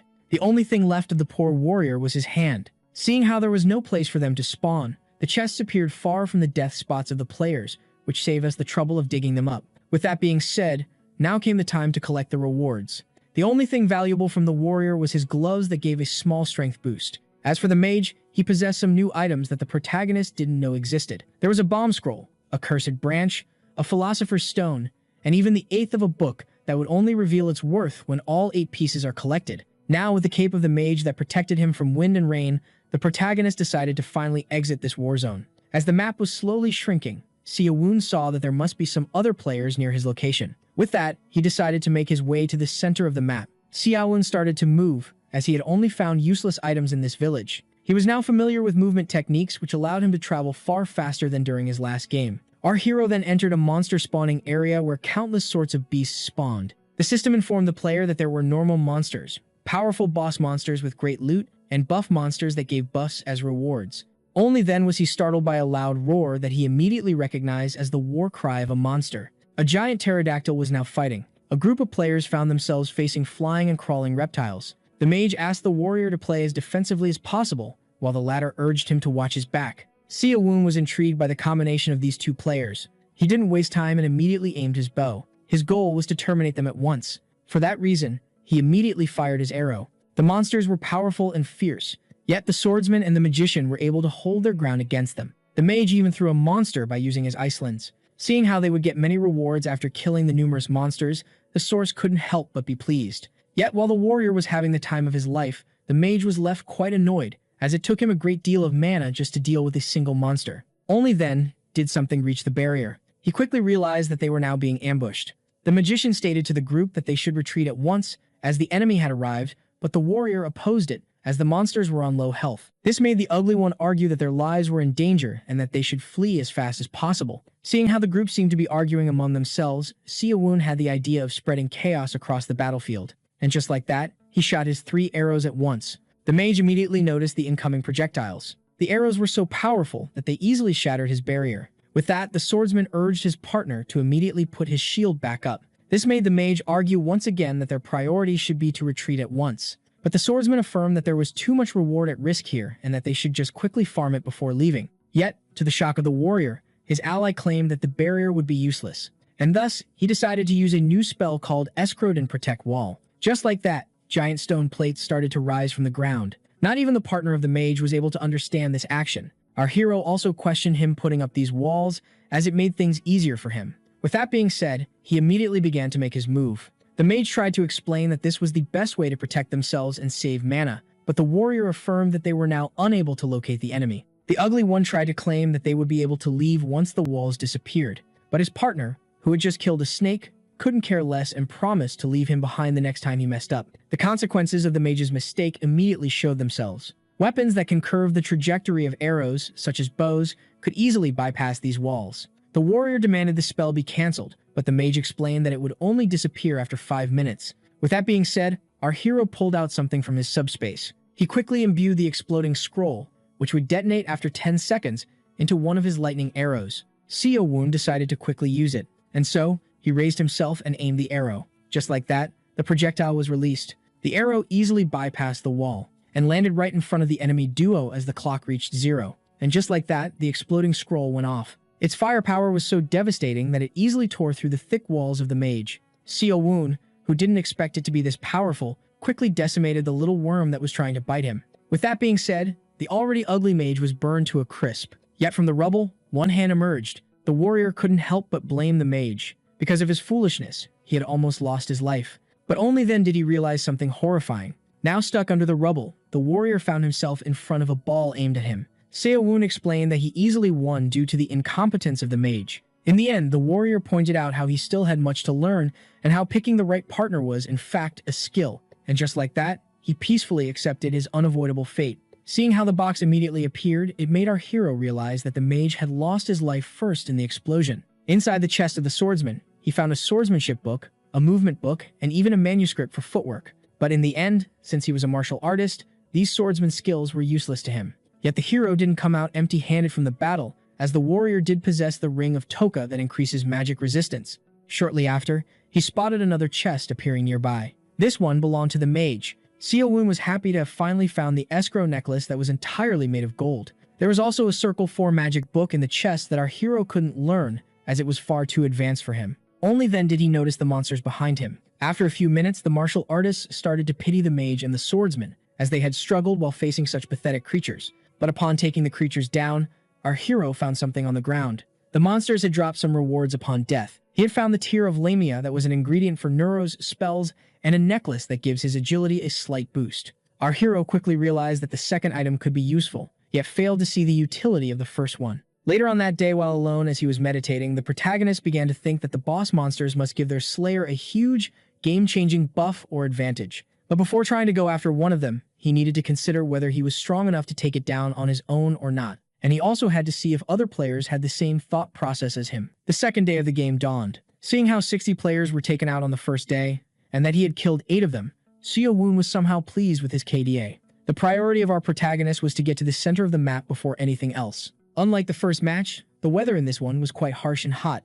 This made our hero think that it would have been better to travel at sunset. Only then did he notice a shadow hovering above his head. The experience of the player screamed to him that this bird was carrying supply items, and as soon as the chest was dropped, he rushed to check it out. This chest was huge and different from the others. This treasure chest would grant its opener great items in exchange for his location to be revealed to everyone every half an hour for most of the day. Now our hero was confronted with a critical choice. Then again, since there was no elimination risk in this game, the player assumed that he could safely take the risk. And just like that, Jin Siawun opened the great treasure chest and was amazed by what he had found in it. Our video ends here. If you liked it, leave your like. See you next time. Bye bye.